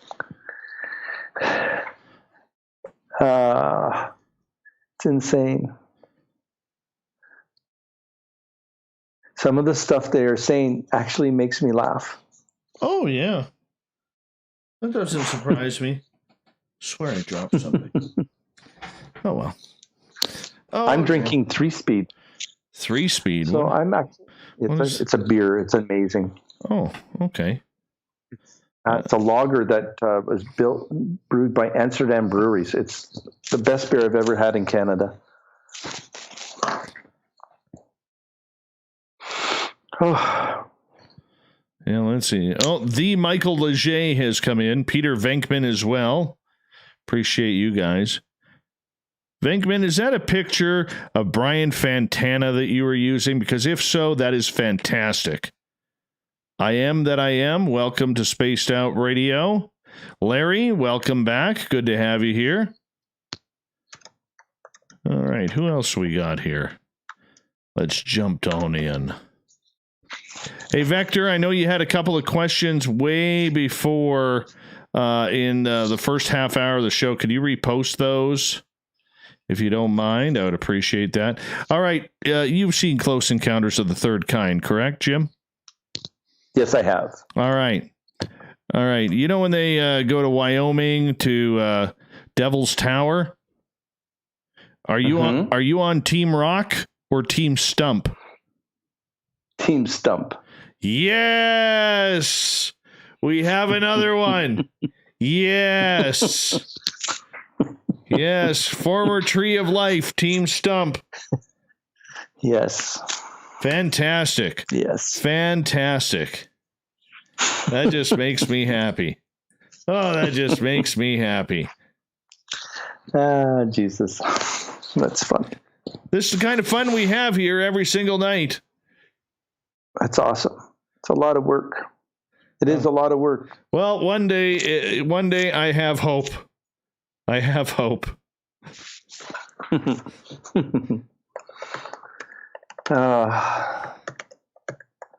trying to answer some of the people too, because they're being so polite with me, and some of them are just killing me, but the majority of them do. I guess they wonder if I'm reading some of their comments. Oh, probably. Hey, Fitness Girl, how are you? How's South Africa today? We got people from all over the world here, man. I love it. I love it. When I do my live on Friday nights on Instagram, I have people from Indonesia, Vietnam. Isn't it awesome? A lot of people from, it is. It makes me feel so good because it's cool. They like the series Knock Knock Ghost, because I'm the serious one on the show, and because I'm working with two LGBTQ people. One's perfect. It was amazing. Okay, a lot of fun. My friend, hold on right there. I'm sorry I have to cut you off because we got to get going here. Go. There's the thunder. Thunder. Feel the thunder. Lightning and the thunder. Where'd that yawn come from? Okay, let's do this thing. We passed the halfway point of Spaced Out Radio tonight. I am your host, Dave Scott, hanging out with all of you. Thank you so much for allowing me to do so. Want to remind you that if you've missed portions of this show or others, check out our free archives at youtube.com/Spaced Out Radio. Just do me the favor, hit that subscribe button. Our website is spacedoutradio.com, where we have a plethora of features for you, including rocking out to Bumblefoot and reading up on Captain Shirk's SOR Newswire. Follow us on Twitter at Spaced Out Radio and on Instagram at Spaced Out Radio Show. Tonight we are talking with Jim Hunt. He is a psychic life coach out of Ontario. Notice I don't say Ontario, Canada. No, because that was cool. Well, everybody should know where Ontario is by now. I'm sorry, but if you live in North America, you should know where Ontario is. Anyways, Jim's website, jimhuntofficial.com. If you want to check him on out, highly suggest you do. He's got a great website, by the way. Fantastic website. Jim, welcome back. Thank you. Thank you. I want to give kudos to the person who is a very close friend of mine, Tanya DeBellis, who built that website, and she knows me personally. And she's the one who put a lot of that together with me. And I really do thank her for doing that. Oh, she did a fantastic job. Good job, Tanya. Mm-hmm. Good job. We'll pat you on the back for that one. Vector over in the United Kingdom. Hi, Vector. How you doing? He wants to ask, if there are two psychics, would a guide come through to both of them, or are they attracted to just one? Nope. You can have...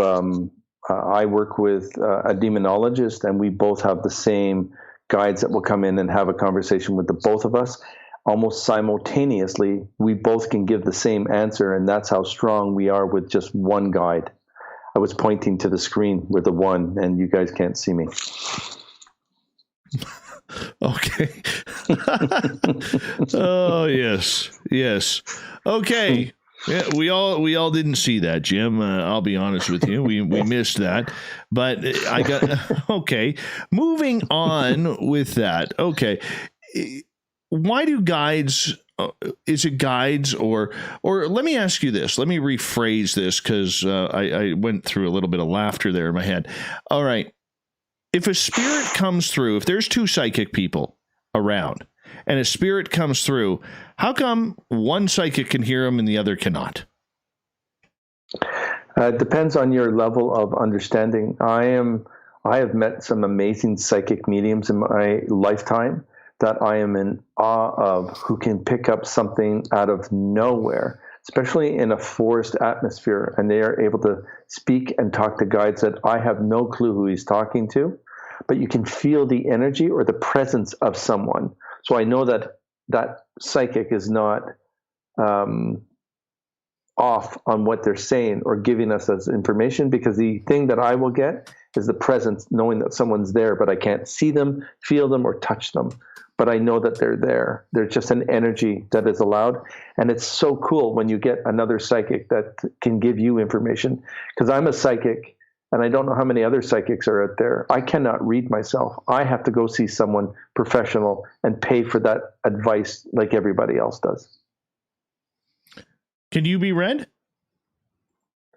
I have a demonologist that reads me really, really well, and she scares the living crap out of me. And I have a mentor who passed away of brain cancer 22 years ago, who read me like a book. Oh, wow. That's kind of interesting. It is. before she passed away, she said I was going to be on a TV show. And I said, I was 40 at the time. And I said, there's just no way. I'm so old. And I just said no. And I ended up getting picked up to do that Knock Knock Ghost show. So what's your show about? So we travel across Canada, basically. And this is where the sensationalism comes from it, which I loved the show for. And we were going to the places that were most haunted. A lot of them were castles or prisons. A lot of prisons. It was crazy about the prisons. And forts, and a lot of things where so much mayhem had taken place. Fires like Niagara-on-the-Lake. I did not know the history of Niagara-on-the-Lake, and I did not know that there was a fire through the whole city. And all I kept on smelling was, cinder burning and smell, and looking at people who were basically burnt to death.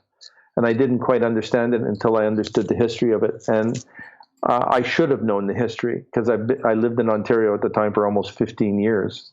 So there's just some things I can't explain, but they're there. And I think my favorite show, the one that really got to me, and was going on a naval ship, and a Canadian Navy ship that was docked in Hamilton, Ontario, and the London, Ontario Asylum, which was the freakiest thing I ever did in my lifetime as a psychic at the time. I've done more, but those two are my beloved episodes. What can I say? The London psychiatric ward, there were hardly any patients in that hospital, and that was going since 1920s.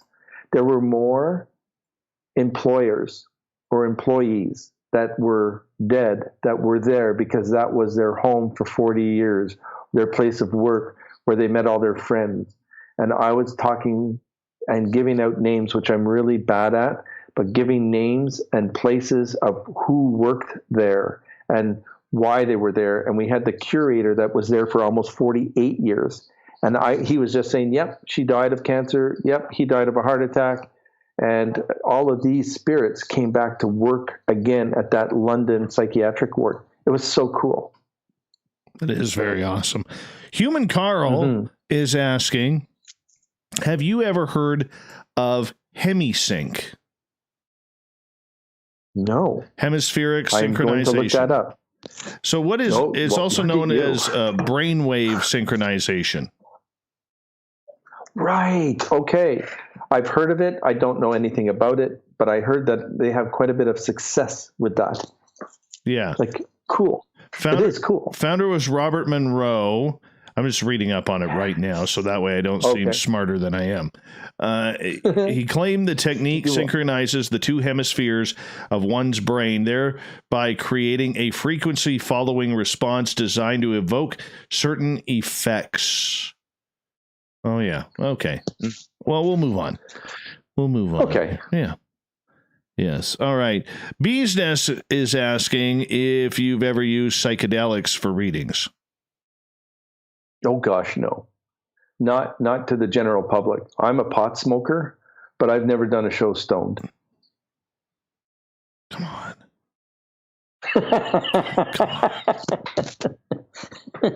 I am laughing from my heart, but I have been to haunted places high.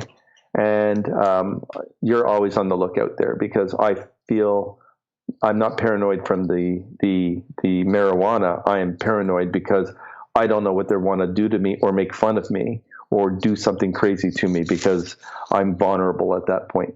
So I'm very careful that I wouldn't do anything like that. I can't imagine having a couple of edibles and walking somewhere. It wouldn't help me. Well, at least you're honest. Hey, we're going to go get high on a ghost tour here. You know, somebody pop out the hippie lettuce. Let's do this thing. All right. BG's down in Australia is asking, can you get Jim to talk about his Black Cat guide on Knock Knock Ghost? Oh, my God. What is this about? Introduce this to our audience. Okay, people. Everyone says that we all have guides, and we do. And they are our protectors. They're the ones who watched out for us, and they are, they can be of any form. And mine happened to be a mangled, dead old cat with no eyes. It has sockets. That's it. And this cat has protected my butt for my lifetime. You know how cats are very independent and they want to walk ahead of you, or they don't want to be held or touched or petted. They can be miserable animals. And so they can be miserable spirits as well in that form.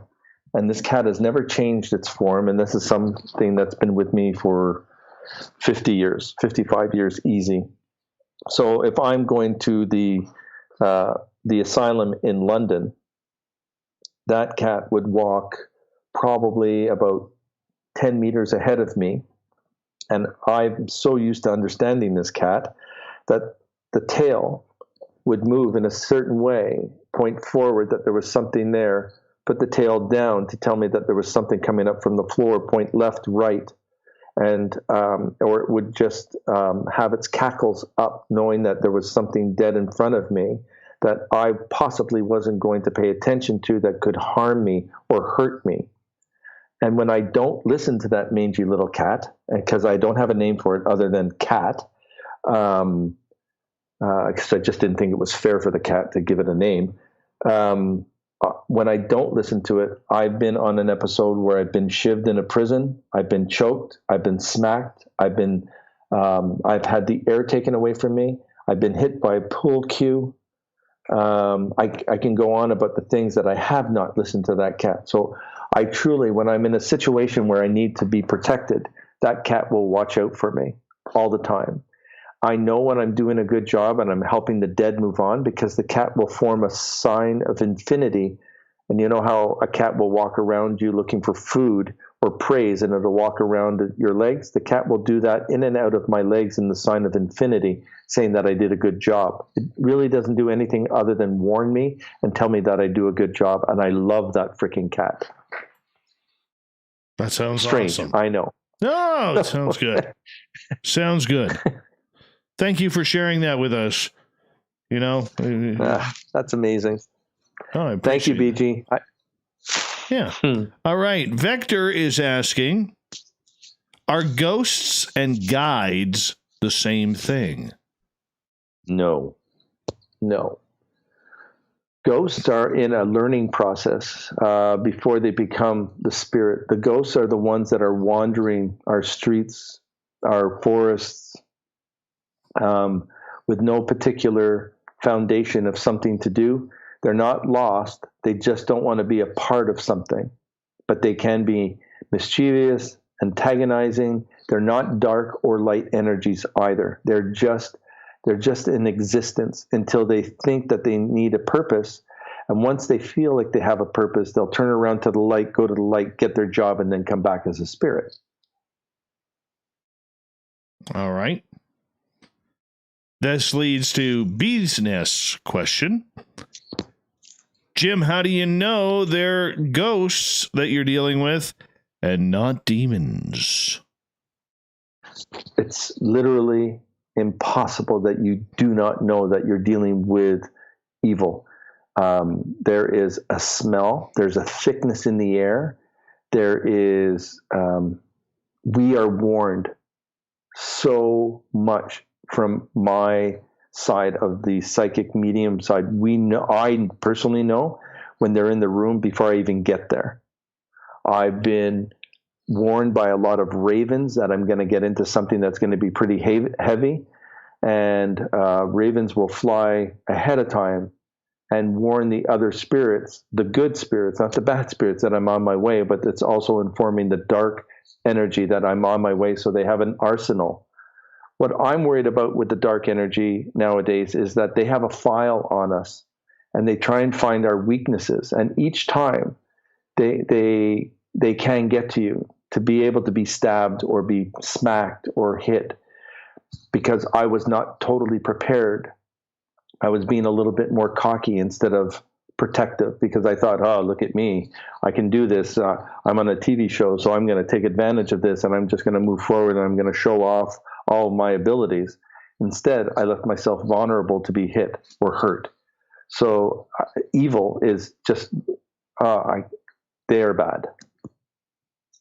All right, Greco is asking, Jim, can you be a psychic without religion interjected into it? He says, once religion is introduced, it seems to become about the aspect of the religion and not the gift. So that's a cool question. Thank you. So I'm of no religious denomination, but I do have to explain certain religions when you're in a different country or a different place so that people understand our motives as how we reach the spirit world. So when I'm reaching out, I'm blessed with, if I go to India, I'm blessed with being able to see a Ganesh. So someone in Canada who's not of any spiritual being or of any sect of any kind, I'm saying, I see a Ganesh. They're going to go, oh, that's because you're seeing that from a religion. I'm seeing it from their point of view that this spirit form came out as this Ganesh to give me information to give to that person. So there is a religious connotation with every spirit that we meet because that's how we grow. That's how we know. And there's some that just don't have a religion whatsoever. The agnostics, those type of people, they'll still give us information in the spirit world because they don't have a religion, but they still have a purpose to give us something to listen to or to follow or to behave or to get better at. All right, let's go over to Lisa Marie. We call her Redheaded Lisa around here. What is a demonologist, in your opinion, then? Oh, my God, they're lifesavers. I can use a story that is based with my wife. And she was on one of my shows on Knock Knock Ghost. And I have to take the story. My wife had been laid off and she could not get a job for 18 months, no matter what she was doing. It was a tough time here in Ontario at the time. So they weren't hiring and whatever else, a small little recession. And for 18 months, I said to Michelle, I don't know, just out of talking with her, Jill cannot find a job. Every time she tries, she can't get it. No matter what she does, she doesn't get the interview or she doesn't get a call back, la, la, la, la, la. So not too long after, she called me maybe a couple of days later and just said, Jim, send me a picture of your wife. I want to see a picture. I said, sure. I sent her a picture and she says she has a demon on her at her armpit. And it's so subtle that you wouldn't even see it. I'm going, well, that's kind of wrong because I'm here to protect my family from anything that has a demon attached to it.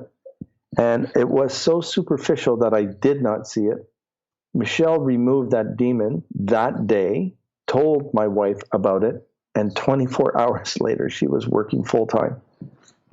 That's insane. In a great way. It blew my mind. In a great way. So demonologists are not evil people. They're removing evil from us so that we can live again and do what we want to do. There's a lot of fake demonologists out there, though. Oh, my God, yes.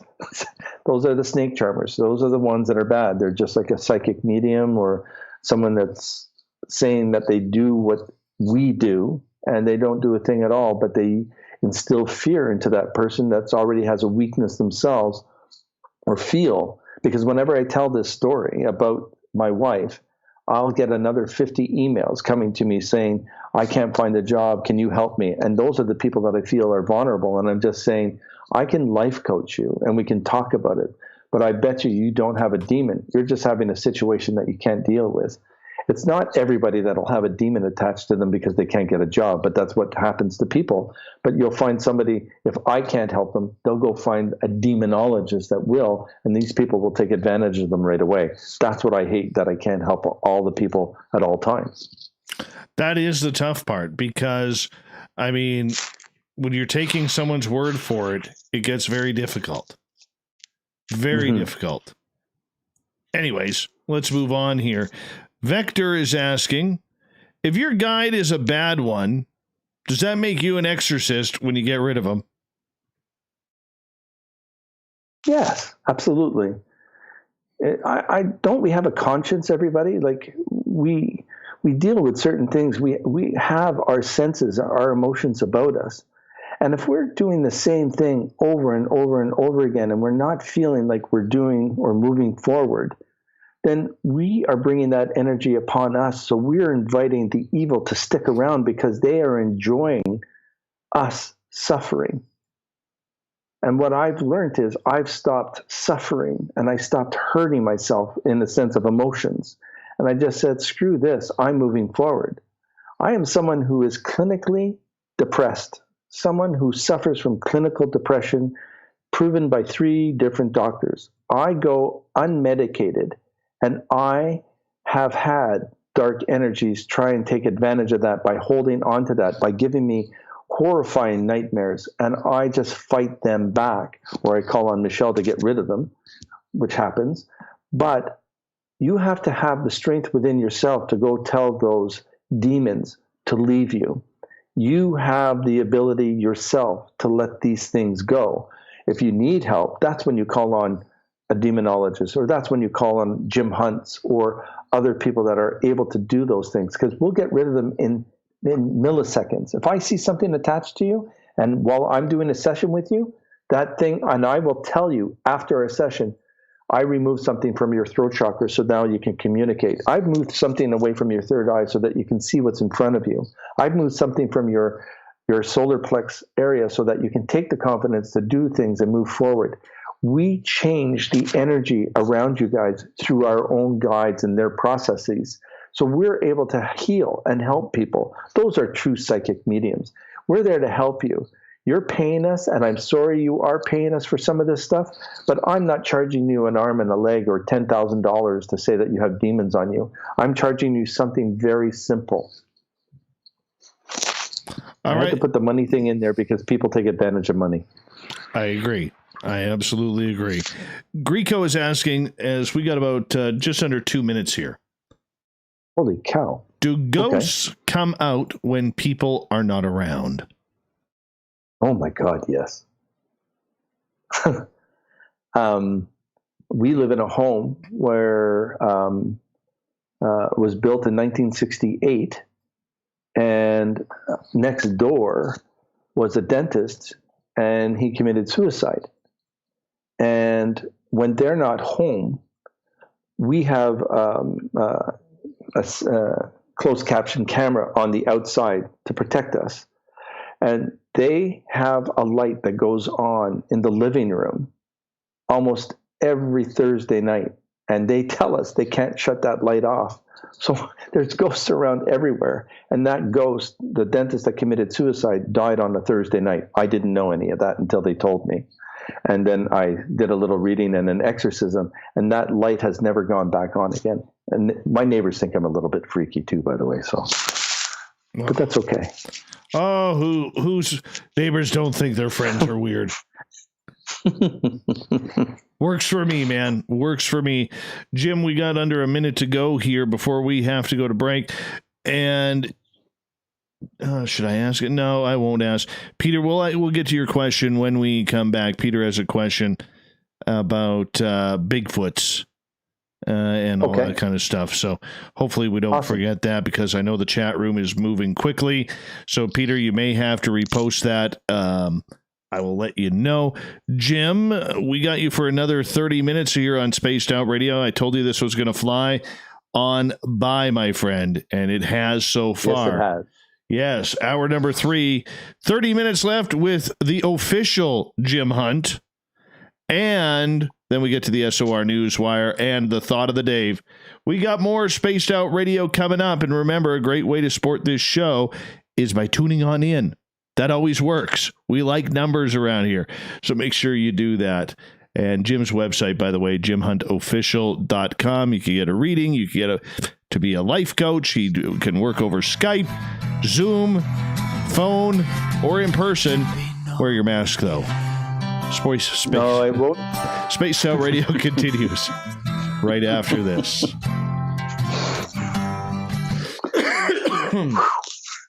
All right, my friend. I'm going to just run my dogs out one final time here, and I'll be right back. Not a problem. Go do your thing.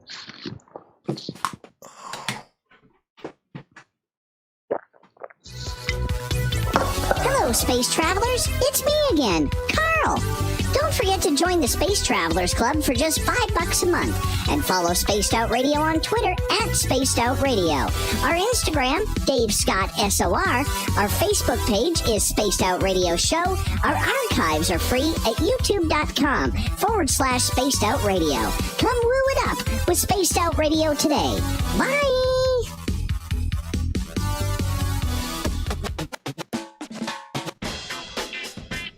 The SOR Vault is open for business, and do we have some cool swag for you to pick up? All you have to do is head over to our website and click on the SOR Vault. You have a variety of cool logos to choose from, and put them on anything you want. T-shirts, hoodies, hats, coffee mugs, you name it, we can get it to you. So do your shopping by supporting the store you love. Get your Spaced Out Radio swag at the SOR Vault today.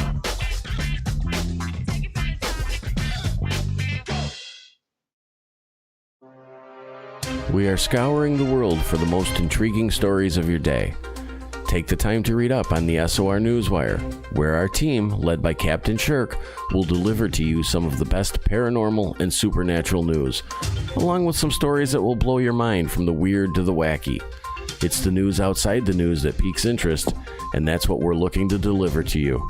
The SOR Newswire, only at spacedoutradio.com.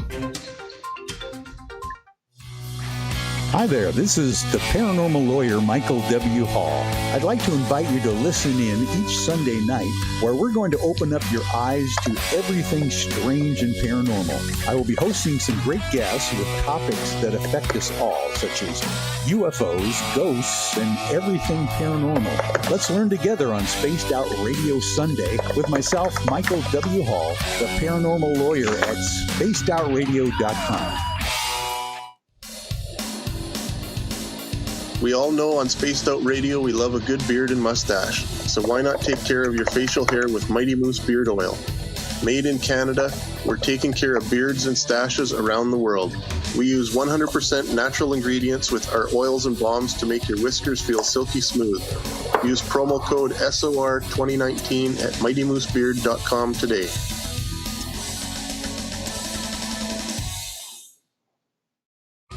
We're adding to the entertainment online for Spaced Out Radio. I'm Amber Beckrud, and I want to invite you to subscribe to our YouTube channel and check out Cryptid Tales, where I will take you on a journey into some of the strangest legends and lore from around the world, relaying the stories to you of the strange creatures and experiences that people have had throughout time. You can find Cryptid Tales at youtube.com/Spaced Out Radio. And while you're there, don't forget to check out our free archives and leave a comment. See you there. Hello everyone, this is Ryan Stacy from the Experiencer Support Association, otherwise known as TESSA.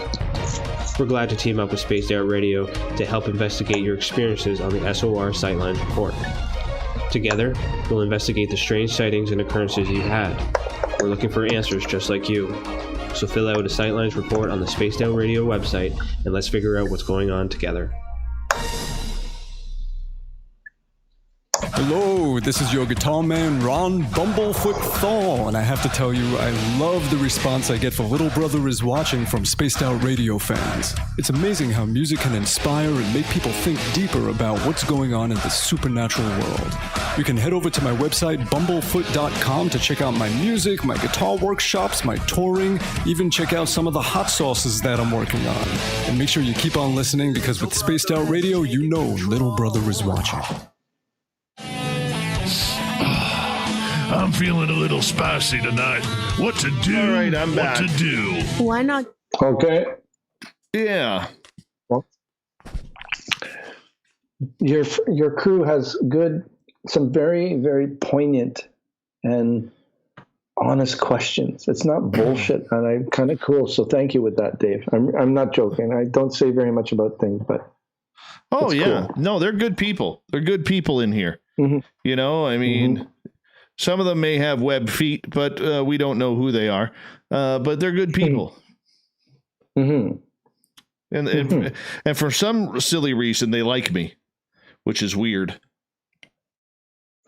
Listen, you give off such a good energy.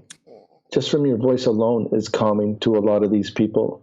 And you have that little bit of comic relief to reduce the tension, or it's not about your job. You just do it because you love it in a way that others don't.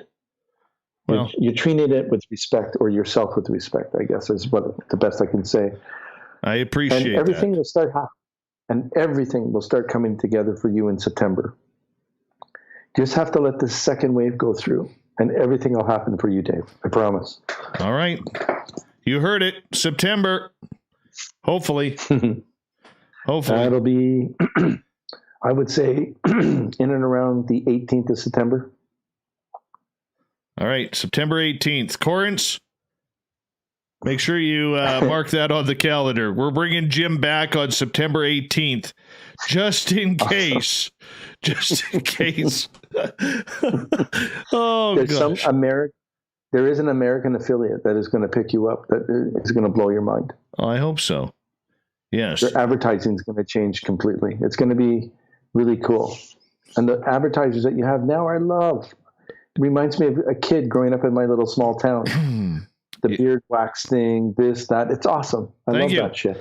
Thank you. I appreciate that. I appreciate that. All right. Thank you to gorgeous Teresa and the lovely BGs for the super chats tonight. We're going to kick off hour number 3 right now. .com. All right. Music's on, people. Let's get this thing going, shall we? Give us a thumbs up. If you'd like to connect with us, if you don't mind, hit that subscribe button. For all your latest show info. Now, back I to give Dave a thumbs Scott up to all of you guys. SOR. Third and final hour of Spaced Out Radio is underway tonight. I am your host, Dave Scott. Thank you so much for hitting that dial button on us. Does anybody really turn the dial anymore? Or is it just me? I'm a dial turner. I don't know if you are, but when I'm in my vehicle, I actually turn the dial. It just seems so much more old school and proper that way. Anyhow, thank you for tuning us in on our terrestrial affiliates across North America and digitally on TalkStream Live and Revolution Radio. All of our archives are free for you at youtube.com/Spaced Out Radio. Just do me the favor. Hit that subscribe button. The Desert Clam has set the password for tonight in the SOR Space Travelers Club. Where'd I put it? There it is. Iatro Mathematics. Iatro Mathematics is your password. Nobody really knows what it means, but the password is set by the Clam each and every night right here on Spaced Out Radio. Speaking of our website, it's spacedoutradio.com, where we have a plethora of features for you, including rocking out to Bumblefoot and reading up on Captain Shirk's SOR Newswire. Follow us on Twitter at Spaced Out Radio for the show, and my personal handle at Dave Scott SOR. And on Instagram, you can follow us. Yes, you can, at Spaced Out Radio Show. For the final time tonight, we introduce our guest, Jim Hunt. If you go to his website, it's jimhuntofficial.com. He's got great hair. You know we like that around here. You know, this guy is everywhere. Guy is pretty darn good. We've been talking paranormal stuff all night long with psychic intuition, dabbled in there in between. Jim, thank you so much for taking the time to join us tonight. I really want to this is fantastic. Your fans, you, everybody. I'm telling you, I love doing this. This is awesome. Makes me feel good. That good feeling, you know? Oh, yeah. We're definitely bringing you back. You don't have a choice. Thank you so much. I appreciate it. I do. Okay. All right. All right. Now I got to find the darn questions again, because our chat room was scrolling so quickly. And I couldn't pick up. All right. Lisa Marie, I just let Lisa Marie know that she's going to do okay. Yes. I already knew that. Okay. She got my hair. I really do. She's the lucky one who got my hair. And as soon as I read that, I just know that health was, because she's surrounded by love now that she should have been surrounded about 3 years ago. And that's what I'm being told by one of her guides. I get that information only because it goes through you and her. Perfect. Because we love her around here. We do. You know, We do. And we appreciate that. Thank you. Speaking of Lisa, it's kind of weird that you brought her up because I actually stopped on a question of hers. Jim, do you think there is a connection between owls, aliens, and what is a demonologist, please? Well, we already went into the whole demonologist thing. Okay. But do you think there is a connection between owls and aliens?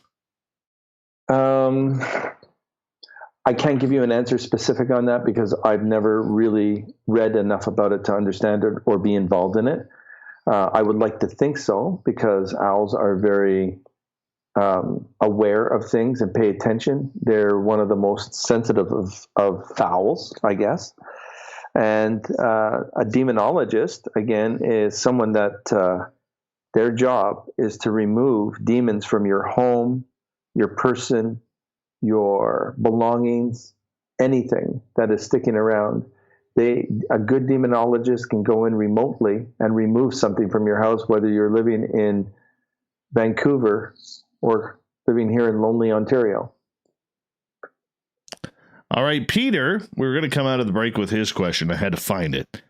Do you think Bigfoots are a type of forest spirit or something from another dimension? Absolutely. I'm going to go with another dimension. They have portals that they walk through. The forest is the best place of camouflage, and they come and go as they please.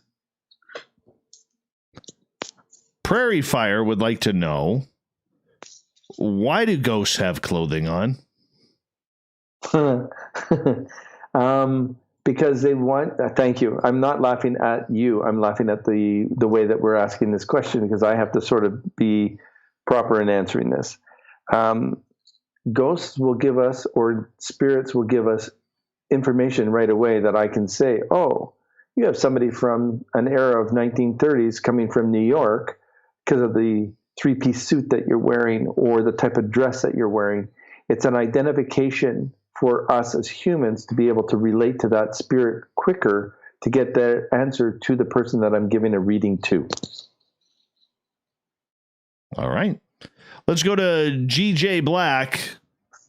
If a person like me, who is not a medium, what would you say, Jim, if I am starting to get visitations of recently passed persons, to you welcome their spouse or best friends or of their impending deaths? How at a late midlife is this starting to happen? I am going to let you know that it's your personal life, your life skills, your maturity, the ability not to be as frightened about things. We tend to be more calmer and easier going as we get older. My humble opinion. So what you're doing is you're feeling more enlightened by the things that you've done through your lifetime. And so that these spirits or ghosts are feeling comfortable enough to give you a little shake and just say that Auntie Meg is going to pass away in a few weeks. Let the family be prepared because they've done that to me, and that's cool. Interesting. So even though this person is midlife and now starting to have this experience, it's nothing to fear. Oh, no. You're not being, I can tell you right now, you're not being charged by any demons. The only thing that I would request from you is the way that I've learned. If you're getting answers on the right-hand side of your ear or the right-hand side of your body, try not to believe anything that they're saying. If you're getting something on the left-hand side, which is your heart chakra side, that means that you're getting a genuine answer from somebody. And I'm telling you, no demons will cross that line to the left. I'm just giving you the information that is a get out of jail card free when I'm telling you that information, because we should all be sharing that as psychic mediums to everybody. Awesome. Let's go over to Teresa's question. She is asking, are demons inside humans? Absolutely. They can come, they can sit in the linings of our stomach. They can sit under our armpits. They can hide in our hair.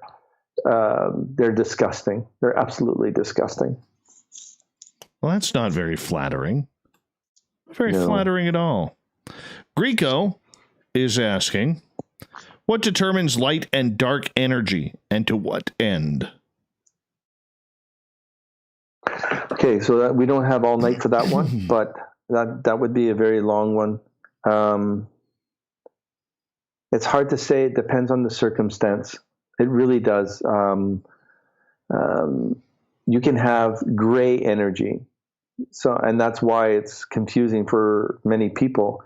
It's just not white and dark. You can have the gray that hasn't made a decision to go dark or light.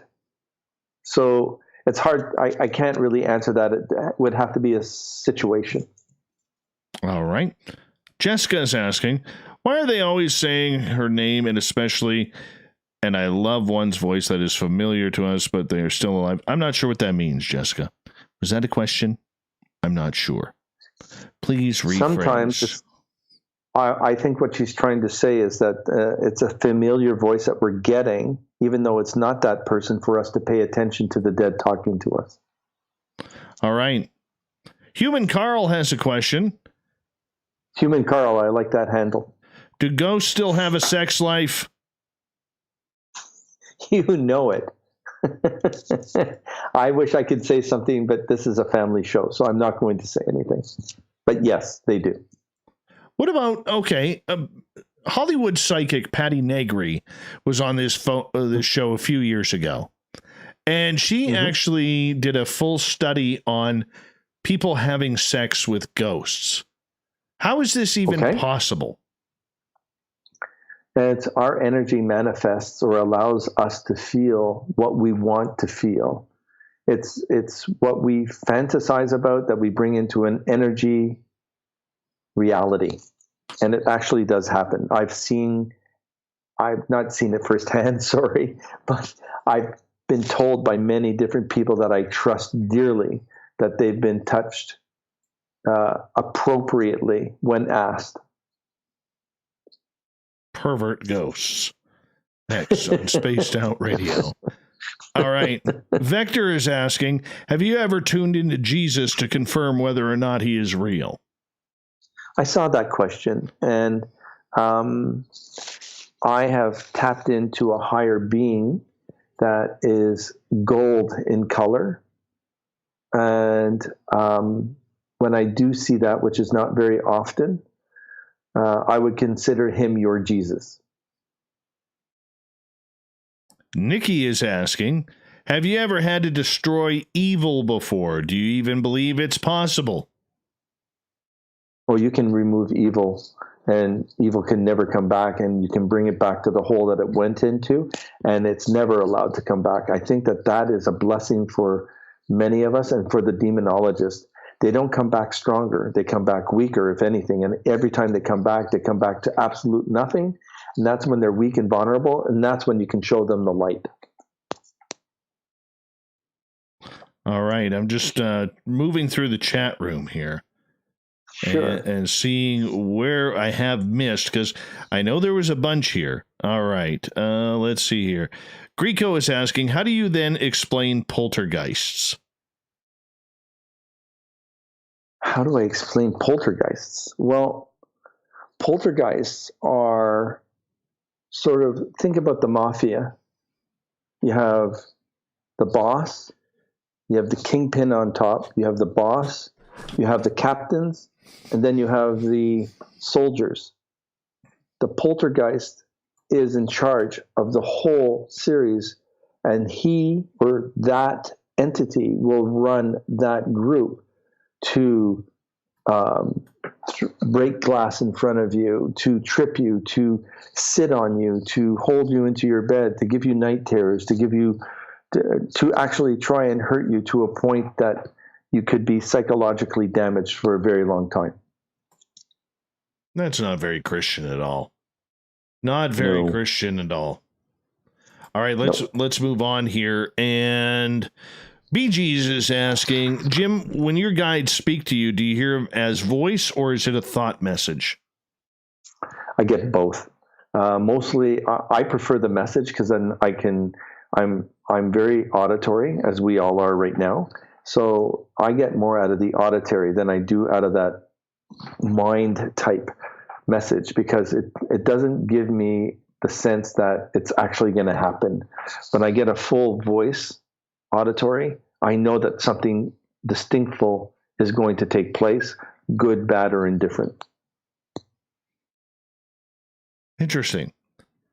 I hope I'm answering these questions for these people to give them some form of closure or answers, though. Oh, I think you're doing great. I really do think you're doing great.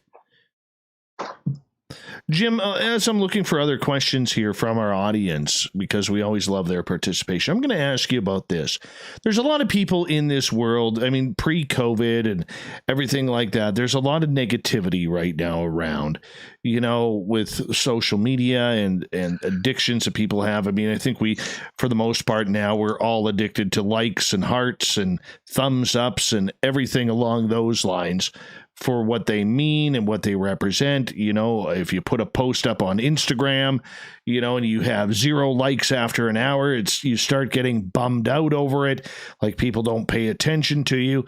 And a lot of people also tend to believe they have this dark cloud, you know, the old cliche that states, you know, if I didn't have bad luck, I'd have no luck at all. So when we add it all together, are we bringing this or manifesting this upon ourselves with negative energy, or is society just in a negative place right now? Well, I think it's versions of both. I think that our politicians, and I'm not getting political here, and I understand the policies of the station, we're instilled with fear from politicians to religions as we've grown up. And it takes us, the human being, to overcome that fear and just say it's not going to happen to us. It's disappointing that we still live that way, but eventually we're going to be living where unity will be happening. If we all fought together in COVID like we've done in Canada and not the United States, we're a model to the world, the way that we've taken on this responsibility, as challenging and as negative as the world has seen it and perceived it. But I love us as Canadians for standing up and taking care and taking a stand and fighting with our politicians and fighting with our next door neighbor for not wearing a mask, not violence, but with words, just giving them an explanation. So I'm telling you, it's the energy of how we see it. And our spirit guides love us for it, and they want us to be positive. And that's what helps us grow and become safer as we are as human beings. All right. Greco is asking, if a ghost of a close family member doesn't contact you right away after they've passed, should we be worried? No, they're going through a transition, just like what we go through in a transition of death. Like, you know, we're going to go through the sadness, the anger, the loneliness, the emptiness. And what they're going through into the light is, did you learn your lesson? Did you get everything done? Do you need to come back? Are you going to go back to the light, out of the light, and go down there and give them a hand? Are you going to go and see them when they give you a call? What are your expectations? Because the spirit world has a responsibility in the spirit world, like we have a responsibility here as we're alive. And it's just about finding out what our demands or our requests are so that we can grow better. Moving on here, Blue-Haired Raspberries. I know, weird name. Nice person. I love it. Yeah, she is asking, what other indicators of guidance are common when the communications is not audible? We will get dimes that could drop in the middle of archways. Mm-hmm. We can have a candle go out for no reason whatsoever. We can have a closet door open where our family's jacket was, or a sweater, or whatever it could be. Our sheets could move in our bed. I can give you tons of instances where in my home, we always leave water on in the kettle because the kettle will come on in our house by itself. And we've bought 9 kettles since then. So the ghost isn't me. It's just giving us a message that my mom or my wife's grandmother is coming down for a cup of tea. All right.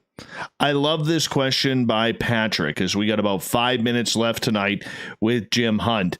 Jim, you know, I remember my mother about 14 years old, we had a bird tapping at our window, and my mom saying that means, the old wives' tale was that means somebody is going to die soon. And like 4 months later, my grandmother passed away. This was in 1988. So Patrick's question is, when a bird comes to your window and taps, does it actually mean someone is going to die? Yes. I'm sorry, but yes. I don't know what birds have to give us a message or why it's giving us that message, but it happened to me personally twice. So I'm going to go with yes on that answer. All right. Davin is asking, how can you contact your spirit guide? A couple of easy things to do and hard things to do is, number one is you have to remove all of your personal desires of why you're asking for them. If you're calling them to help you get a job or make more money, they're not coming down to knock on your door. But if you're asking them to bring in health, or I need a job so that I can help feed my family, that's when you're going to hear from them. That's when they're going to help you. It's the way that you manifest the question that your spirit guide will come in and help you. There has to be a solid reason as to why. You just can't knock on their door. My mother didn't come to me for 8 years. 8 years. Wow. Yeah. All right. Let's try and get a few more questions in here. Dark Hour is asking, are there negative entities, perhaps ancient ones, that are immune to white light? I've been told yes. I can't give you a defined answer, but I've spoken to some demonologists that say those are very, very freaky type people. The Pharaoh times, the Egyptian side.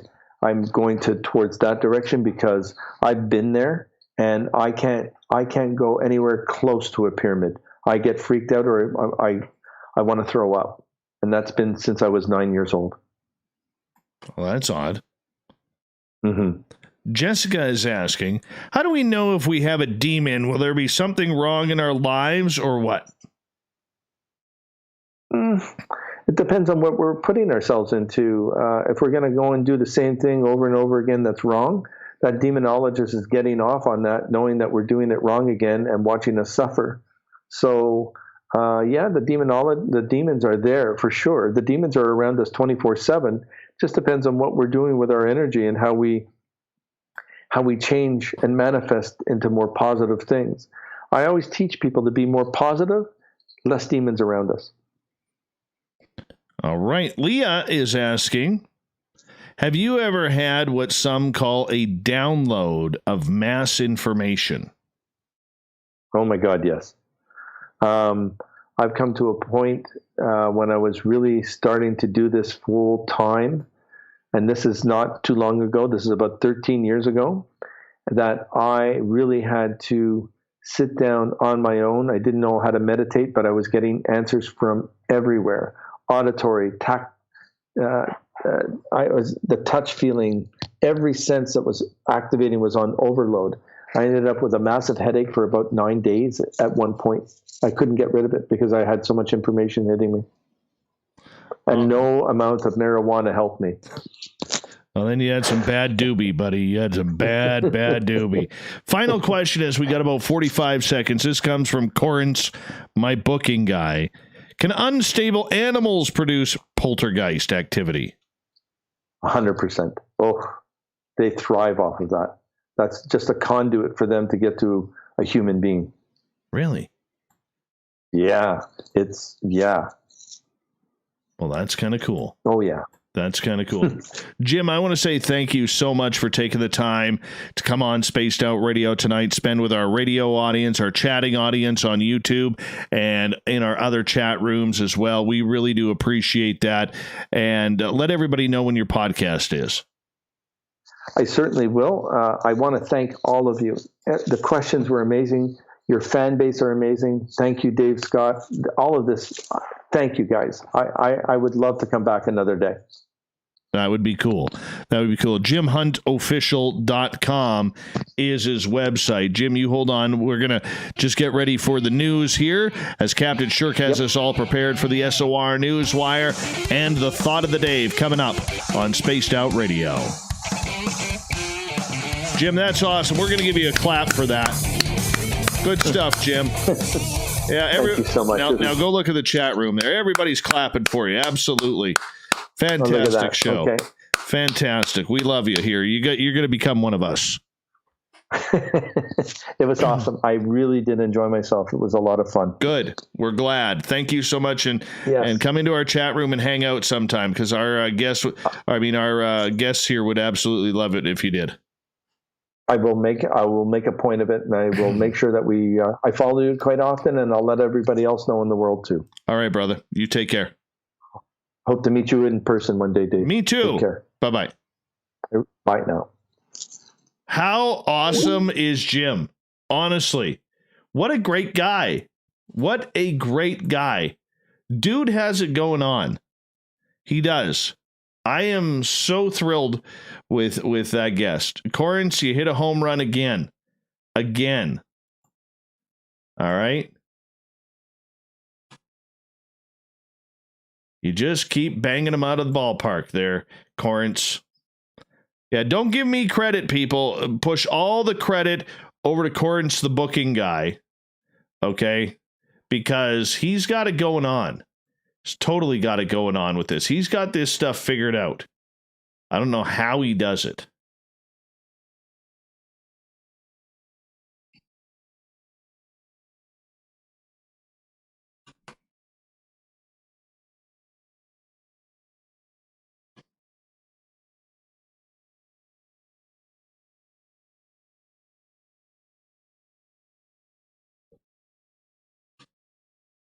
Yeah, he was fantastic.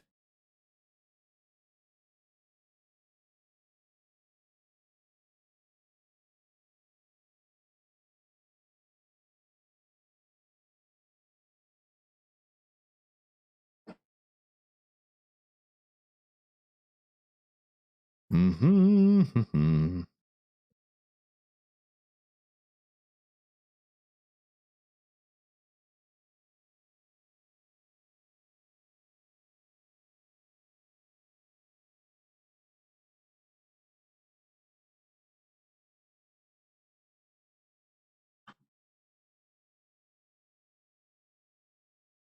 I think I got enough here. 4, 9. We'll get rid of that one. By the way, the Seattle Kraken, the new NHL game or team, that's a great name. Great name. Huge fan of that. Huge fan. I thought they were going to be called the Sockeyes or the Emeralds or the Cosmopolitans.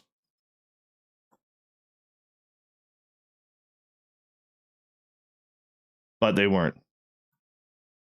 No. No, they weren't.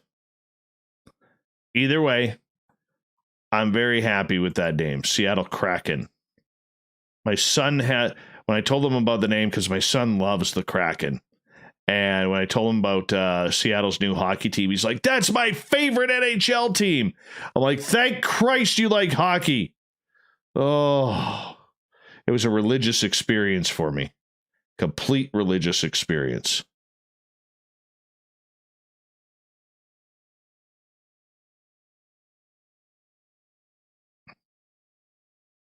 Oh, yes.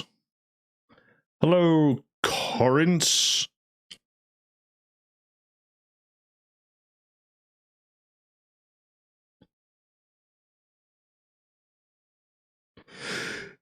Oh, my ears are plugged.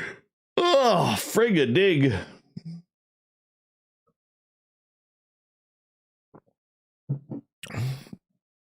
I know, it's going to be frigging awesome. You can Greco, you can find him at JimHuntOfficial.com. JimHuntOfficial.com.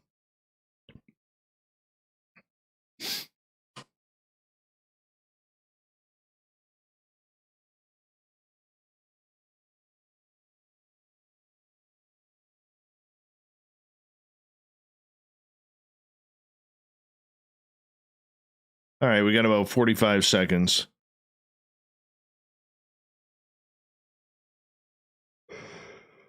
I apologize for yawning, people. I'm not bored. Please forgive me. I'm tired. All right. Corin, you better have September 18th marked. I want to see if that guy's right. Weird part is, for some reason, I believe him. I don't know why, but I believe him. Multitude of places. Some may call me gullible, but I believe him. Special promotions and banners on our website. Our audience has proven to support the companies that support our show. We can make your budget work for you. So for more information, please contact us at sales@spacedoutradio.com. That was a fantastic guest. We've had a good run this week. Good run.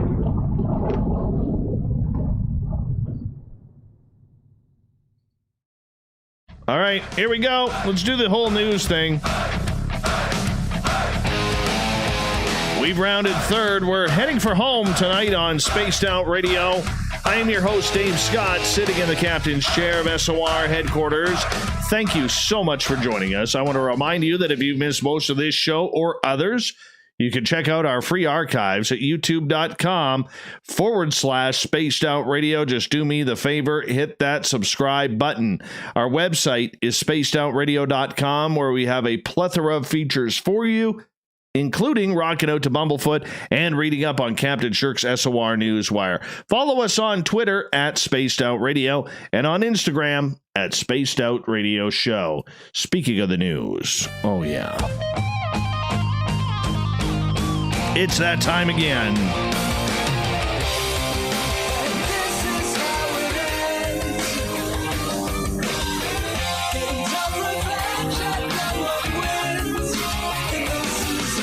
The news is always changing, which is why we bring you the SOR Newswire at the back end of every show. We get to the weird, the strange, and the ufological every now and again.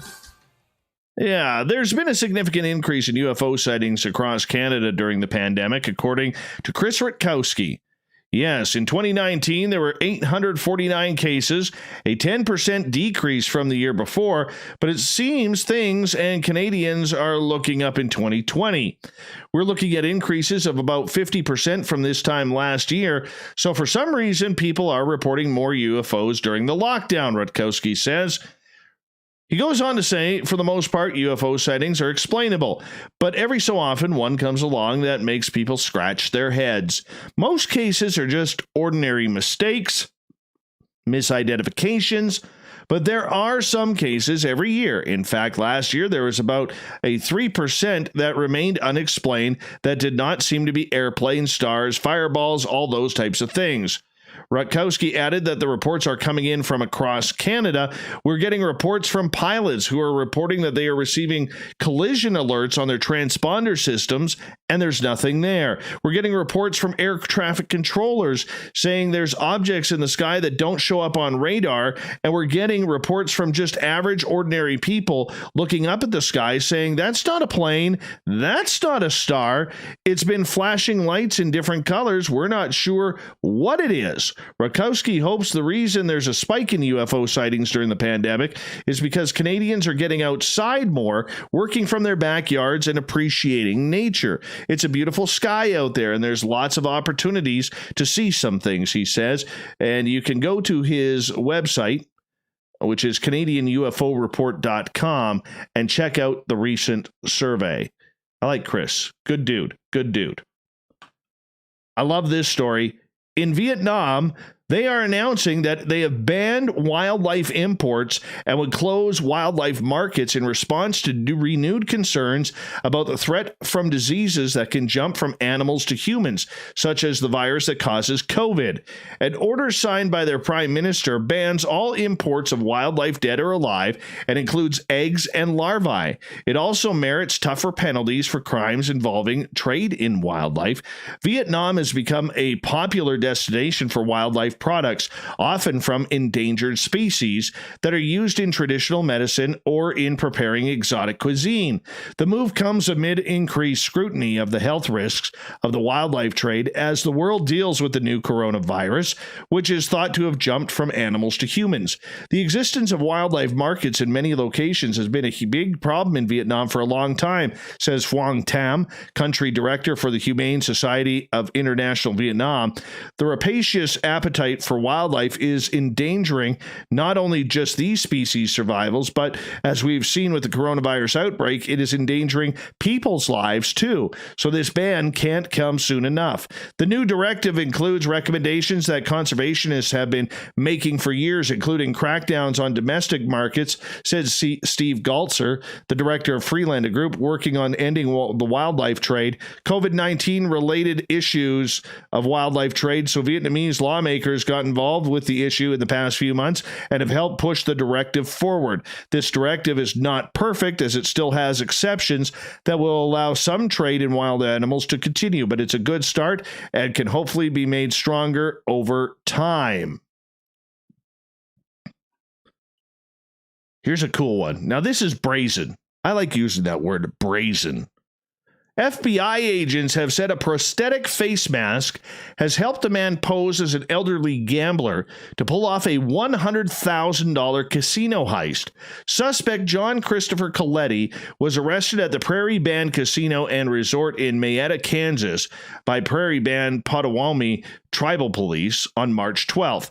Casino surveillance allegedly showed Coletti dressed as an elderly man, wearing a straw hat, glasses, and using a mobility walker as he made more than $20,000 in cash withdrawals from casino kiosks. A 17-page criminal complaint and affidavit was unsealed at a federal court in Detroit, and Coletti will be held without bond until he can be brought back to Michigan. Okay, the investigation dates back to April and May of 2019, when Coletti was suspected of stealing up to 10 victims' identities by buying their personal data online and creating fake driver's licenses, according to FBI agent Julian Macbeth. Coletti allegedly used VIP programs that offer gamblers cash advances from kiosks installed inside casinos to defraud his victims of $98,840 at the MGM Grand Detroit between April and May last year. He went undercover in elaborate disguises, including full prosthetic face masks, hats, glasses, surgical masks as well, to avoid the watchful eye of the casino security cameras. The driver's licenses also had sticky notes stuck to the back of the cards containing the victim's social security number and telephone number, which were needed to complete the casino transactions. Footage is thought to show Coletti at the MGM Grand on May 23rd last year wearing a prosthetic mask, blue jacket, dark cap, blue jeans, and sunglasses. Oh, this guy's ugly with the mask on. I'll be honest with you. I'm looking at a picture of him. He's ugly. Less than half an hour later, Coletti had made 15 cash withdrawals, totaling $30,000 before leaving in a cab. He was dropped off at the Pegasus Tavern, a restaurant in Greektown, where he then went to the bathroom. Approximately 10 minutes later, it shows Coletti exit the restaurant without the disguise, instead wearing a white t-shirt, blue jeans, dark shoes, and carrying a black plastic bag. A year later, Coletti was arrested after security officers in Mayetta asked for more information because he was withdrawing so much money. He immediately went into the bathroom and is thought to have changed out of his disguise. He had a noticeable bulge down the front of his pants, believed to be the prosthetic face mask, when he left the casino, according to investigators. His clothes, walker, $11,000 in cash, and 2 Michigan driver's licenses belonging to 2 victims and featuring prosthetic face masks clad photographs were found in the bathroom. 2 more counterfeit licenses, 16 grand cash, glasses, and a casino voucher were found with Coletti when he was arrested. A K-9 deputy later found the elderly prosthetic mask on the ground near a light pole outside the casino. Inside his rental car, investigators found 4 other prosthetic masks and a straw hat with a black ribbon that matched one worn by Coletti inside the MGM Grand, according to an affidavit. This guy was, it's almost brilliant. He just got greedy. Let's be honest here. He just got greedy. He could have got away with this till that meddling FBI kids came along. And their dog, too. Good job, Scooby. Good job. All right. Sad one here in Calgary, Alberta. A Facebook group dedicated to the escapades of Turk the Turkey say the wild bird has likely met its demise in Bridgeland. According to the post of the loyal followers of the Ramsey Turkey Facebook page, maintenance crews at a Columbus Manor discovered evidence indicating that Turk had been snatched by a predatory animal, possibly a coyote. The wild turkey had been making the rounds through inner-city communities since first being spotted in the southeast neighborhood of Ramsey in spring of 2019. In the year that followed, Turk sightings were reported in Hillhurst, Sunnyside, Eau Claire, and Bridgeland, where he had become a fixture outside of the Willow Park Seniors Independent Living Facility. The following is Avery Maxwell's July 24th post. It says, "This is a post I dreaded writing. I'm very sorry to report that there is evidence that sometime in the early morning hours that Turk had been taken away by what we believe to be a coyote. Maintenance at Columbus Manor in Bridgeland kindly contacted me this morning to let me know.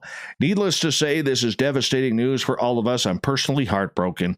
Unfortunately, this is often a fate shared by many animals living wild, and is also unfortunately sometimes happens in animals kept in farms, zoo, and sanctuaries. It is true that Turk had been lucky enough to thrive well beyond what would have been his original fate, and many had so many interesting adventures and had so many who loved him. On behalf of all of us with broken hearts, I would like to say thank you to Turk for providing such joy in a time when it sometimes seems so hard to come by. Welcome distraction, connection, investigation, and educated. For us, it's a blessing with his presence and being the best and most unlikely inner city ambassador we could ask for. Yes, the turkey is no more." The first in-person check presented to a lottery winner in Quebec since the start of COVID-19 was presented by an official immune to the disease human-sized robot. Yes, Lotto Quebec said it employed the use of the robot designed by a student club at the Montreal-based École de Technologie Supérieure in partnership with Centec to present Guylaine Desjardins with a check for $4.47 million. Yes, lottery officials said during the ceremony, which was broadcast on Facebook Live, that no human hands had touched the check for 72 hours before the robot handed it over to Desjardins. The winner says her jackpot happened on July 1st in a Lotto 649 draw, but she said it took a while for her to discover her win because she only checks her tickets every 4 drawings or so. Oh, she's that lady at the gas station. Oh, here we go. You know, at least once a month, I get caught behind one of those people who has about 75 scratch-and-wins and lottery tickets combined and sits there and says, I need to get all of these checked right now. And they come in, and all you wanted to do was maybe get a beverage, maybe $20-30 gas because you don't need to fill a tanker. You're just topping up. And here is this gambler-holic sitting there with their 75 tickets, checking them all, and by gosh, they know which one's a winner, which one's not. Of course, if you're scratching, you do, but on the lottery ticket, you don't.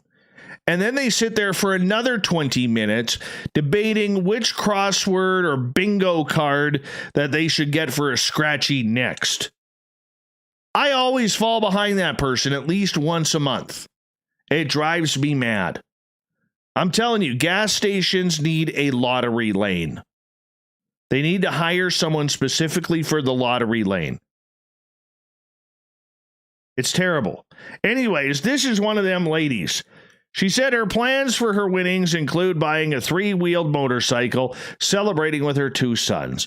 We just want to invest it for now, and given that we aren't able to travel, so we'll invest it for a while, and before we decide what to do with it, we'll take our time. Isn't that nice? Isn't that nice? Go enjoy your millions with your scratch and wins. Oh, yeah. Cool story here. Deep in the Amazon forest, There are these really weird, mysterious canines with short ears, pointy noses, and bushy tails that roam under the growth. The creatures, which are at least one of the least studied variety of dogs on the planet, are rarely seen even by scientists who have spent years in the region. Officially, they're called short-eared dogs, but they're so elusive they got the nickname ghost dogs. Scientists have attempted to better understand these elusive creatures. One of the most significant findings about them is the size of their... You gotta be kidding me. Is the size of their balls. Seriously. This is in the story. Yes. Apparently they are carrying a big package. Yes. Yeah, Franks and beans all around. Veterinary physician Renata Leite. Now I know why Shirk put this in here. Yeah, Renata Leite Pittman, an affiliated scholar at Duke University, has devoted years of her life studying ghost dogs and their testes. 20 years ago, she said she wanted to go take a research job at Duke, looking for a launch to her career in veterinary research, but then found her way to the Peruvian Amazon. And that's where she discovered the dogs. Anyways, she planned to stay at the research site for 2 months. Yeah, we're going to get a big story about her. All right, let's just get to the balls. That's what we're here for. Now I got to scroll down. Let's see. In 2006, an opportunity arose to come up close and personal with a ghost dog. By then, she relocated to another research site, and she heard about a man who brought a ghost dog from a hunter who had found it in the rainforest. The man had named him Oso, the Spanish word for bear. When she went to visit Oso at the man's house, she found that he was being terrorized by other domestic dogs living there. They would eat all of his food and leave him with nothing. These animals are not supposed to be pets. There's the fist on the open hand. Let's get to the balls here, lady. Anyways, I'm intrigued now. I'm intrigued. All right. Anyways, around the time, here we go. Be prepared for this. Around the time he turned 3, his nuts dropped. A weird thing to notice for most people, but a key piece of information for a scientist. This suggested that a major reason that the dogs are so rarely spotted is that they don't reach sexual maturity until they're 3 years old, which is really late for canines. Most dogs can reproduce in just 1 year. This puts ghost dogs at a huge disadvantage for survival because many of them die before they're old enough to reproduce. So that's kind of sad. Excuse me. Anyhow, she watched the balls, give him a little bit of a study, brought him to a female, and yeah, this guy turned into a real stud on their critter cam. She's got critter Pornhub going on here. A year passed, and they recaptured Oso, put a collar on him, and the battery would last for 3 years. It filmed his life. He's got lots of offspring now, all because he has huge testicles.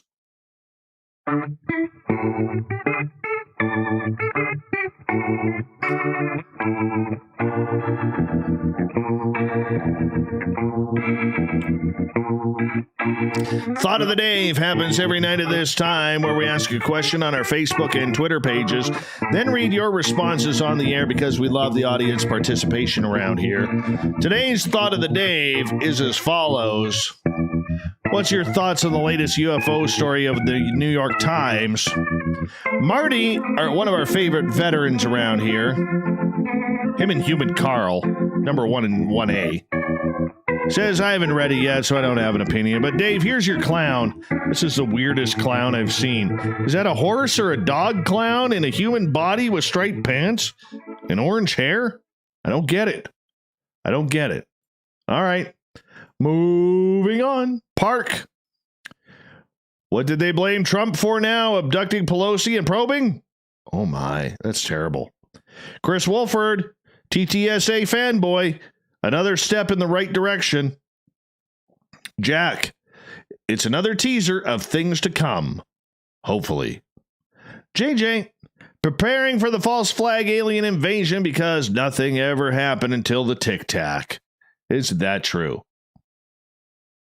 Chris, hopefully all the lies are over and we are headed down the road to full disclosure in the near future.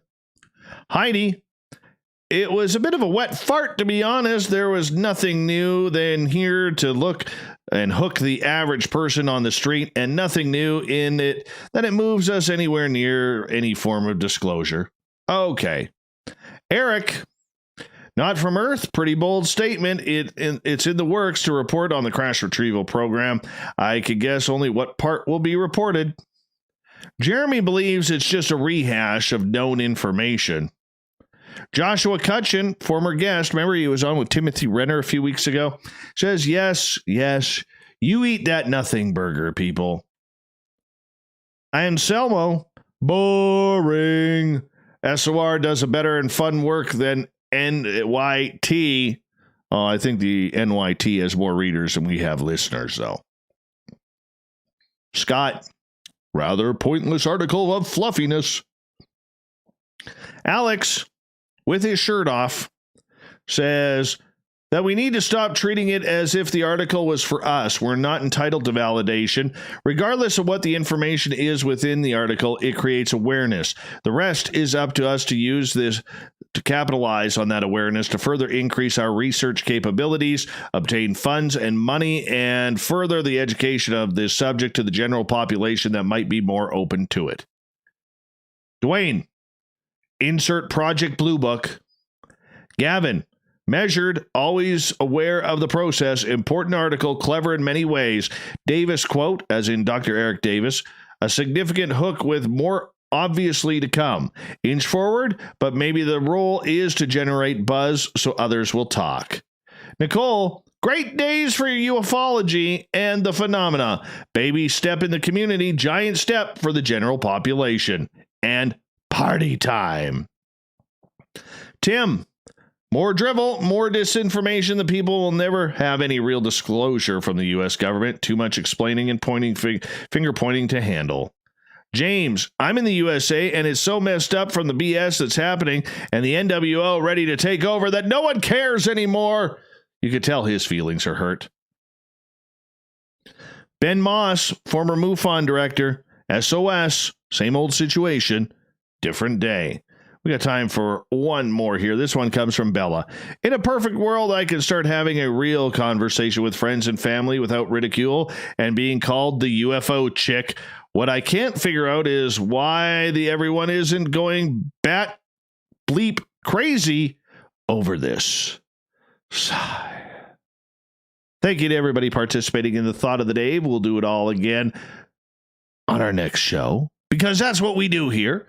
And of course, thank you to Captain Shirk for putting together the SOR Newswire, and to Big Jim Hunt, the official Jim Hunt, for coming on and discussing all things weird, strange, paranormal, intuitive, and what's the word I'm looking for? Help me out here. Help me out.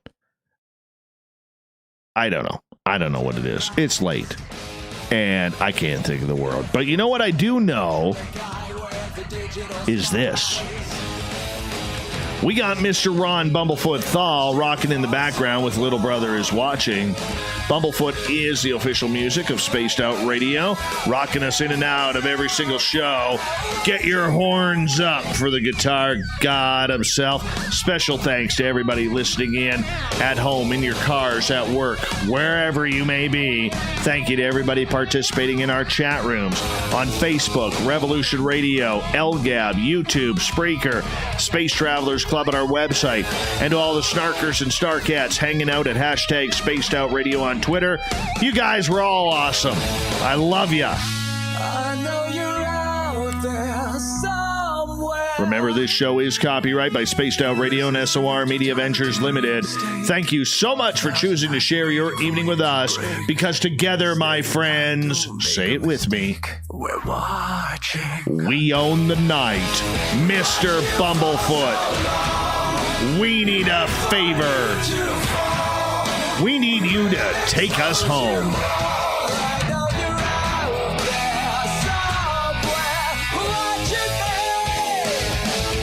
The Woo Train may have docked for the night, but guess what? We will ride again. Your seats are always available. Your tickets never expire. And if you want to bring a friend, guess what? We have room for them too. Good night. Yeah, people.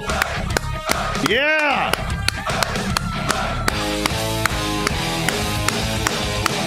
Yeah, Roy. There it is. There it is. My man, Roy. Yeah, I freaking love it when he does that. I don't know why. I just get so excited for it, man. I hope that puts a smile on your face, Roy, because damn it, I need that. I need that every night, man. Love it. Oh, yeah. Friggin' awesome. Woo! That was a good show. I like that guy. I'm very happy about this one. Very happy about this one. There we go. And it's Friday. It's Friday. It's Friday. Friday. Rawhide.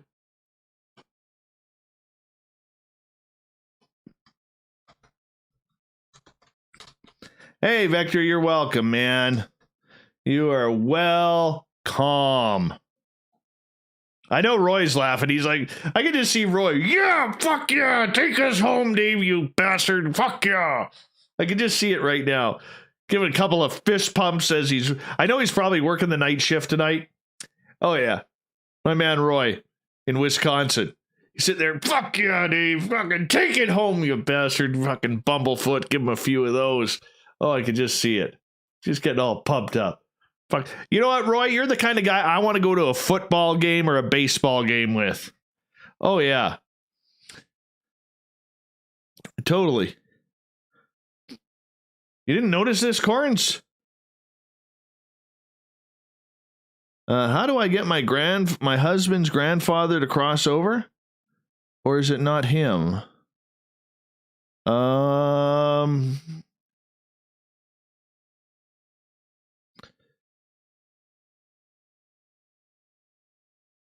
Let me think about that one. Where's Nikki? Nikki, can you take Helena's question? Because I gotta pee, and I'll be right back.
All right.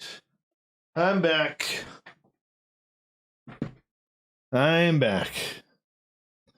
Let's bump this up here.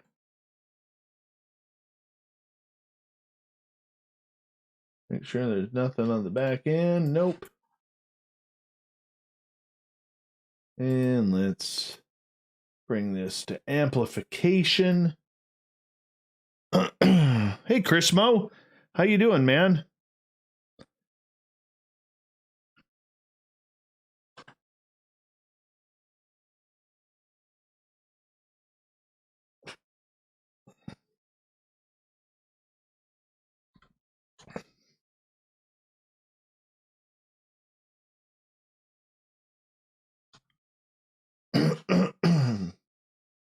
All right.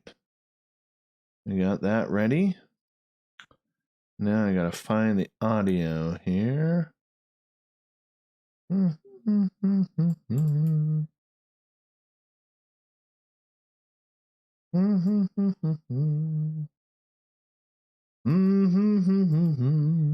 know you're out there somewhere watching me. Dave is not only fun, but highly attractive from a radio point of view.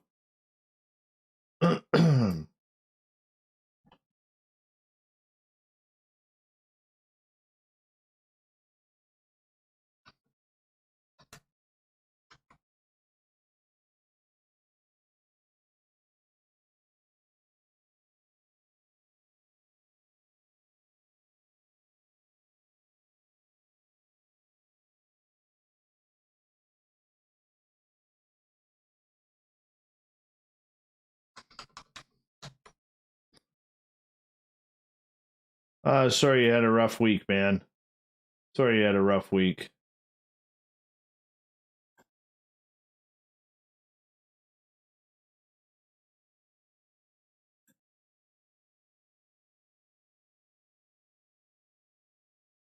Derek, of course.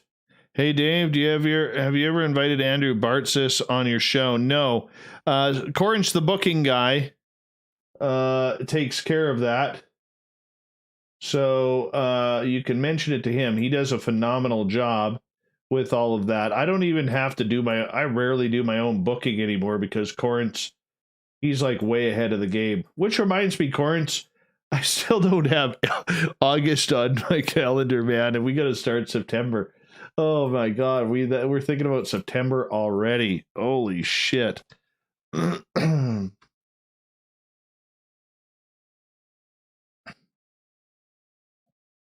All right.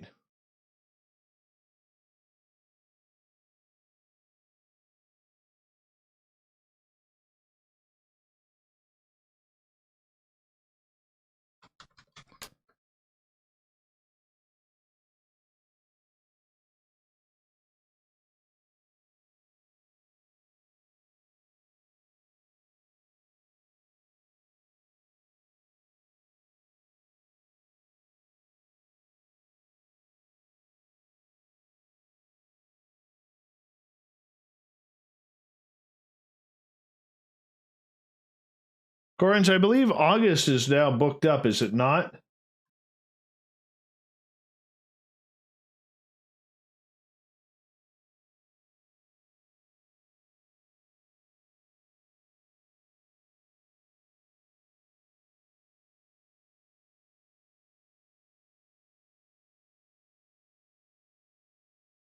Always wondered.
Oob Joe's Bane, you've got aliens.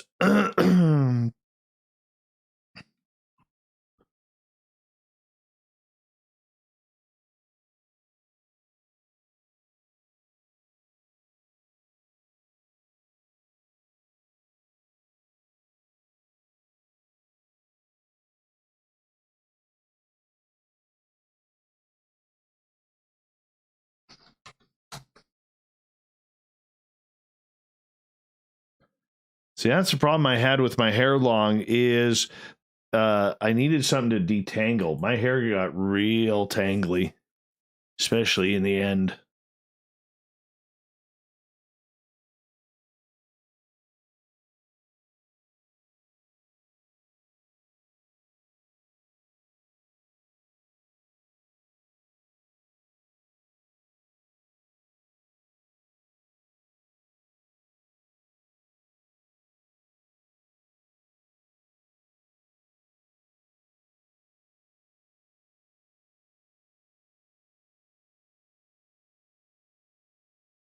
Yeah, hey Corey, just so you know, I'm not going to be going to San Antonio. That got canceled last week due to COVID. So we're going to have to fill those 2 dates.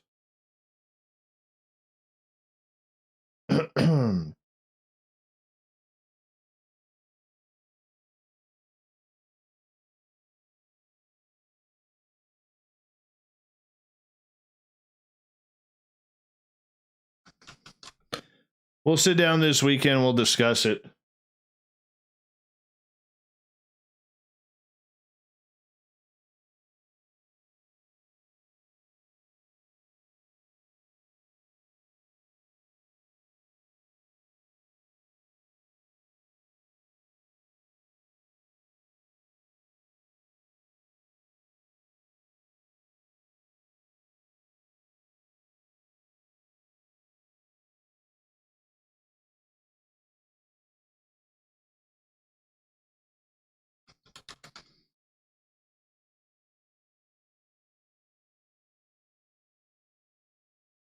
Do you love my hair, Ron?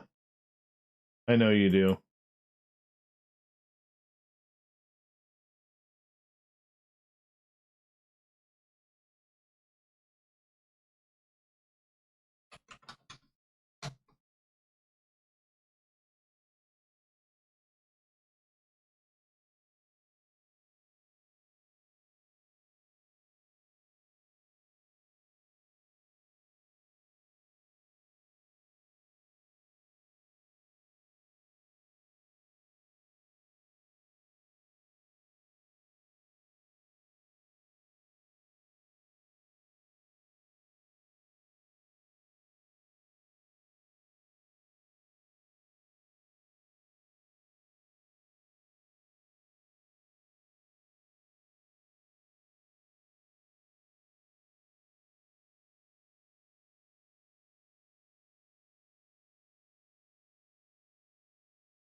I can't wait to travel again.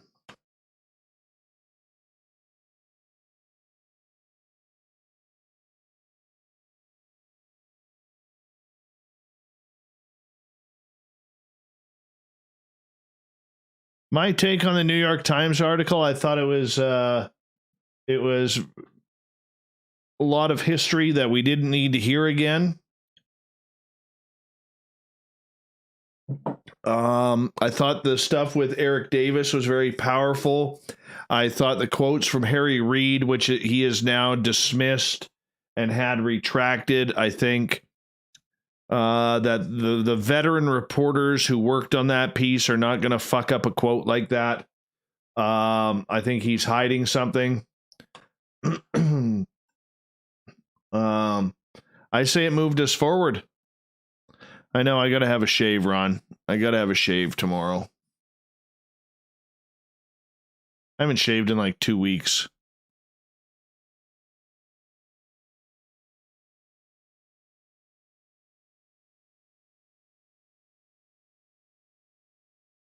Good night, Jules. You're gorgeous.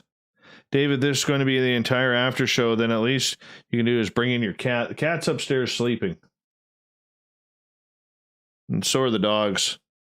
So you got to deal with my ugly mug.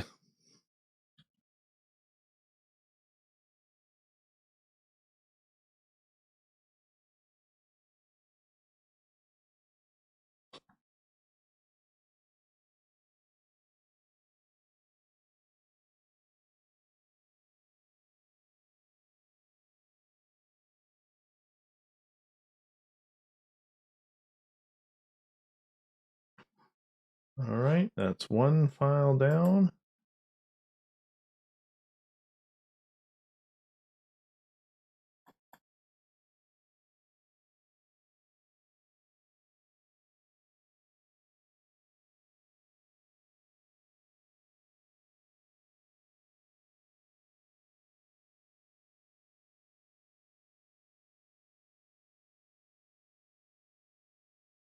All right, time to get your verification codes ready, people, because we're ready to do this thing.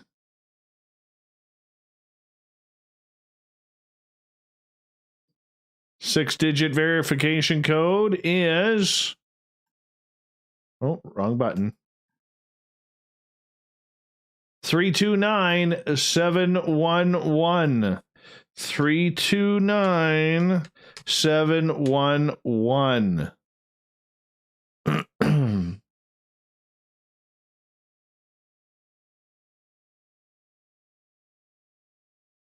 It's not a bad one.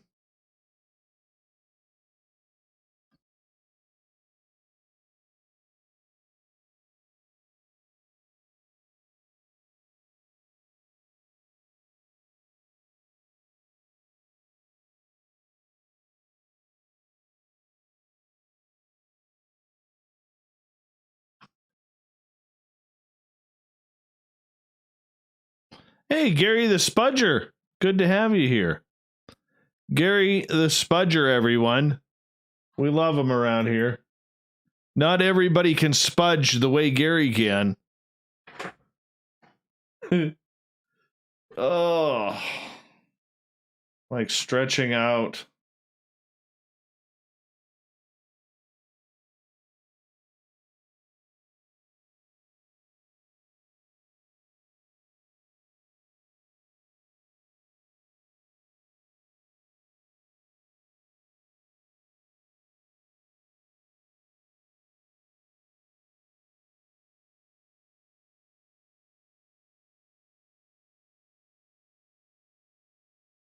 Oh, Allgaier sent me a photo. What is this of? An owl in a tree. We have a critter report. An owl in the tree. That's a pretty big owl, Joe. That looks aliens. That looks like aliens, Joe. Not gonna lie. You better get ready for a ride tonight.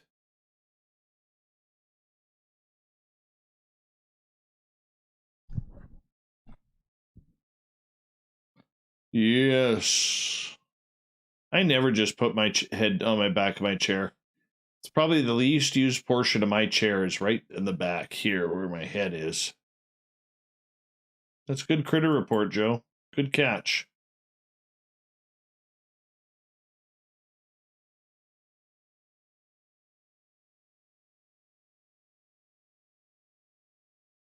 Yes, I already mentioned your owl.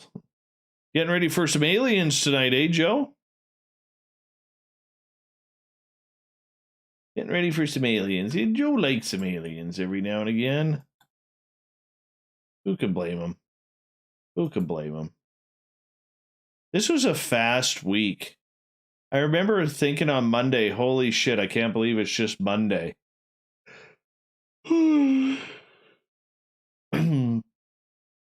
This was a fast week on the show. Really took off after all the UFO news, that's for sure.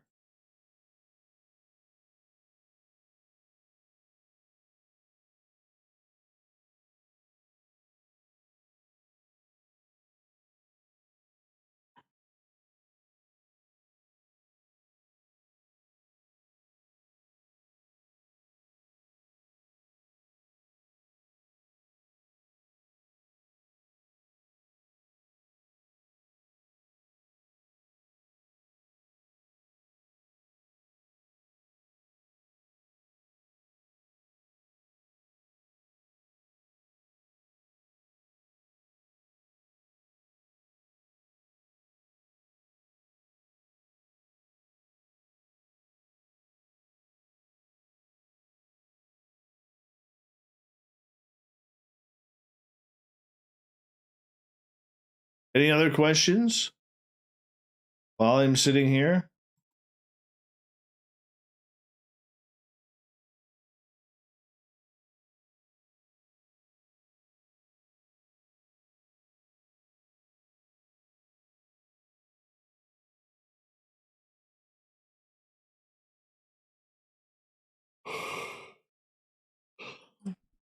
I haven't seen my foxes for a while either.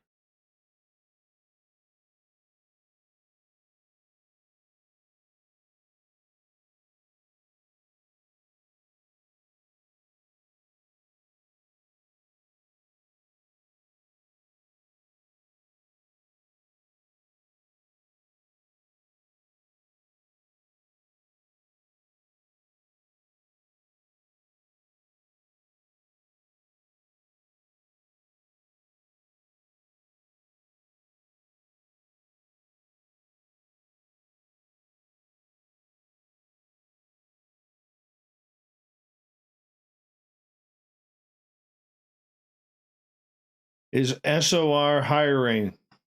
Depends on what you want to do. Right now, everything is volunteer. Who's on Monday? Butch Witkowski. Then we get into Susan Messino. And then Bill Hauser, Samantha Mowat on the 30th, and then the round table on the 31st. Good night, BGs. Thank you so much for the super chat. What is my favorite two-bar? I don't understand what that is. But yes, Anthony, we are accepting volunteers. My favorite donut used to be the Dutchie. It was square. It had icing sugar on it and had raisins in it. It's fucking best. And about 4 or 5 years ago, Tim Hortons killed the Dutchie. Pissed me off. And now I would say my favorite one would be Canadian Maple, which has that great cream filling in it with Canadian Maple icing on it. That's good stuff. That's good stuff.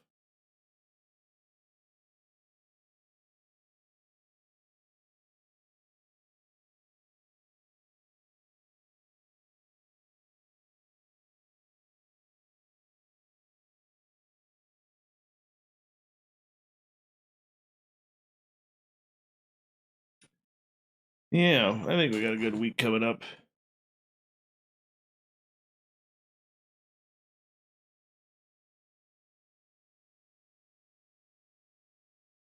Oh.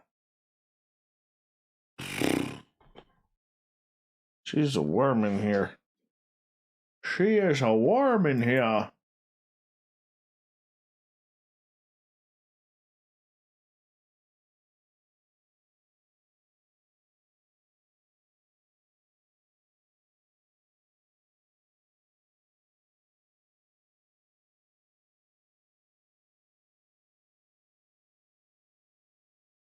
Well, Anthony, you know what? Message me privately on Facebook, and we'll see if we can find room for you if you want to join our team. We got to find out what you can get into.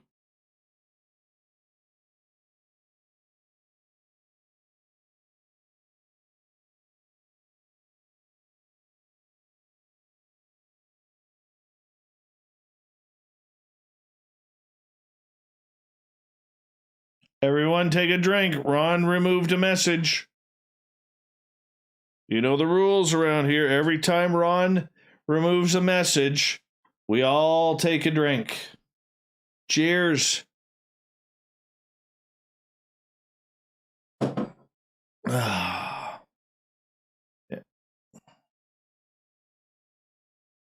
Corin's the booking guy.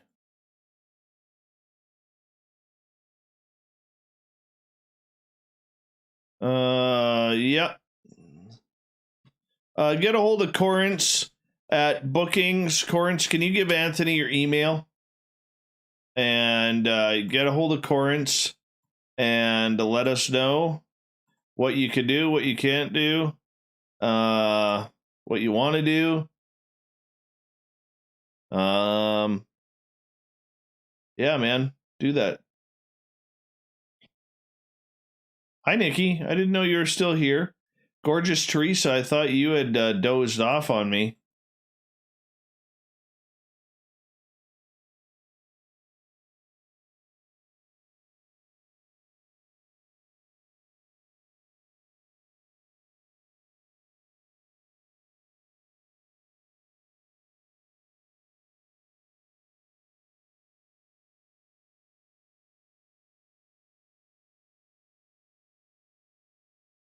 We want a shrubbery.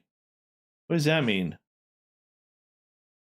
Is Fitness Girl actually a fitness girl? Nobody knows. Nobody knows. I did find her channel once. I don't know if that was her in there or not. But it was very productive. Very cool. Not enough content.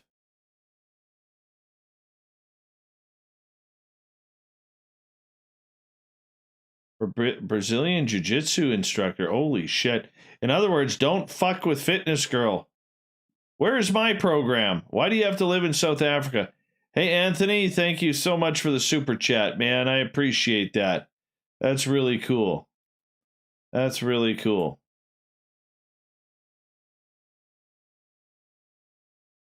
How many of you play Yahtzee out there? I like Yahtzee. One of my favorite board games. Not gonna lie. When I was a youngster, my grandmother and I used to play it all the time together.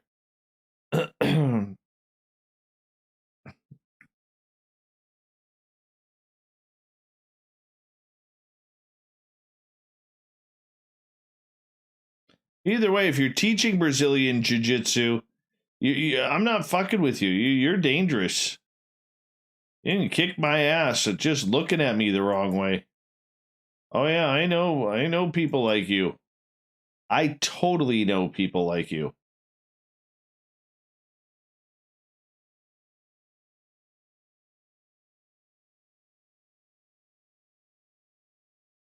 I do get tired, Joe. Oh, I'm sorry, Corins. It's a dice game. Oh my god. Heaven forbid if I called Yahtzee a board game. Oh my god, Corins. Please forgive me.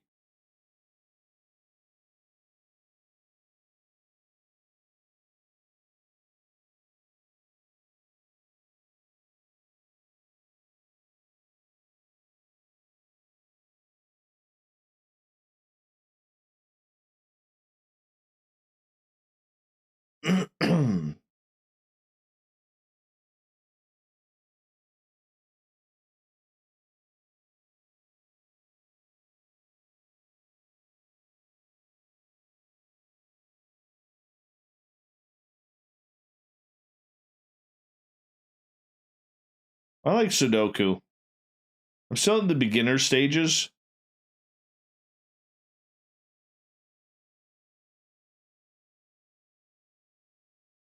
Not very good at it, but I still find it quite fun.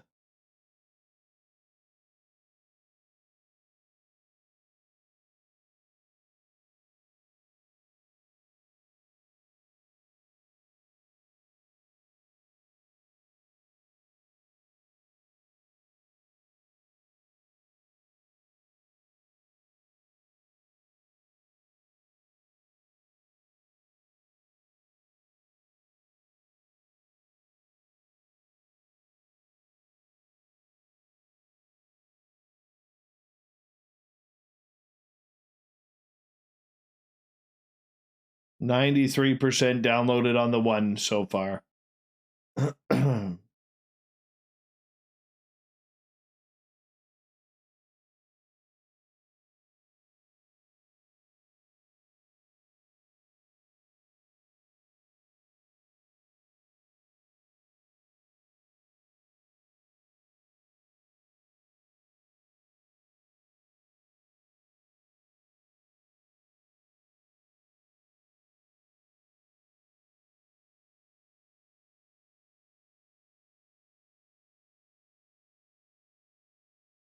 Good night, gorgeous Teresa. Received black belt from Professor Robert. You're black belt too. Oh, you even look at any of us the wrong way, you'll kick our ass. I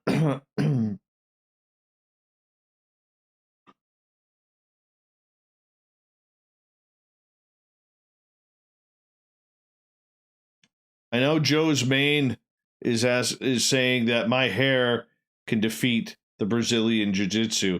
I think Joe wants to step in the octagon with you.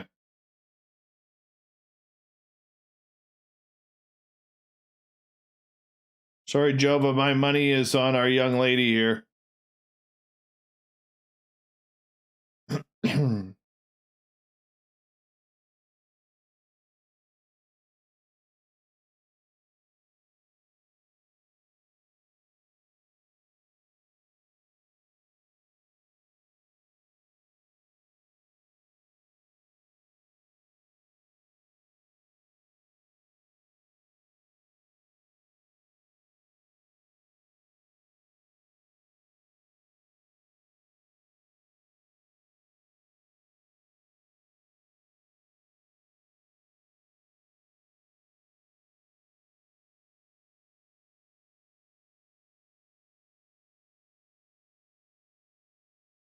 All right, the one is done.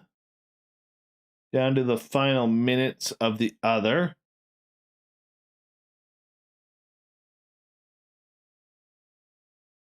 Fitness girl, I would put Joe's hair up against yours, though.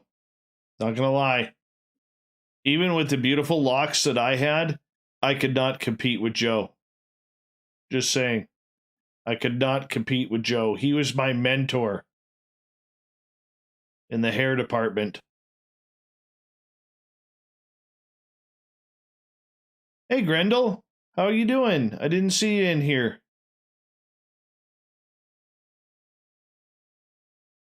Holy shit, you got black belts in karate and taekwondo?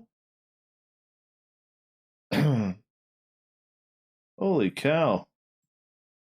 You guys are kicking my ass.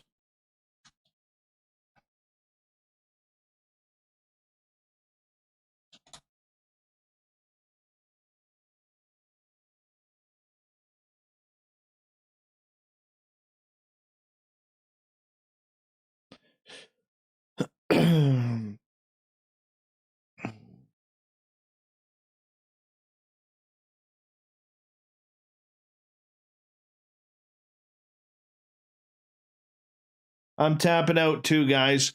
I may do an impromptu live tomorrow night. So I will let you know. I don't know. It's going to depend how tired I am. Because I'll be in the studio tomorrow building the shows for for next week. I will let you know. Or you just check it out of your YouTube. Excuse me. I don't know what time I'll do it, but you might get a sneak peek of Old Davy. Anyways, I'm going to head to bed. Thank you for a great, wonderful week of fantastic radio. And thank you so much for being here with me. I love all of you. You take care. Michael W. Hall on Sunday night. I'll try and get on live tomorrow. Corin's the booking guy. Will get a phone call from me. And we'll go from there, everyone. So thank you. Much love. And we'll talk to you very, very soon. It's not that far away. Like less than 48 hours or 72 hours. 48 or 72? 72.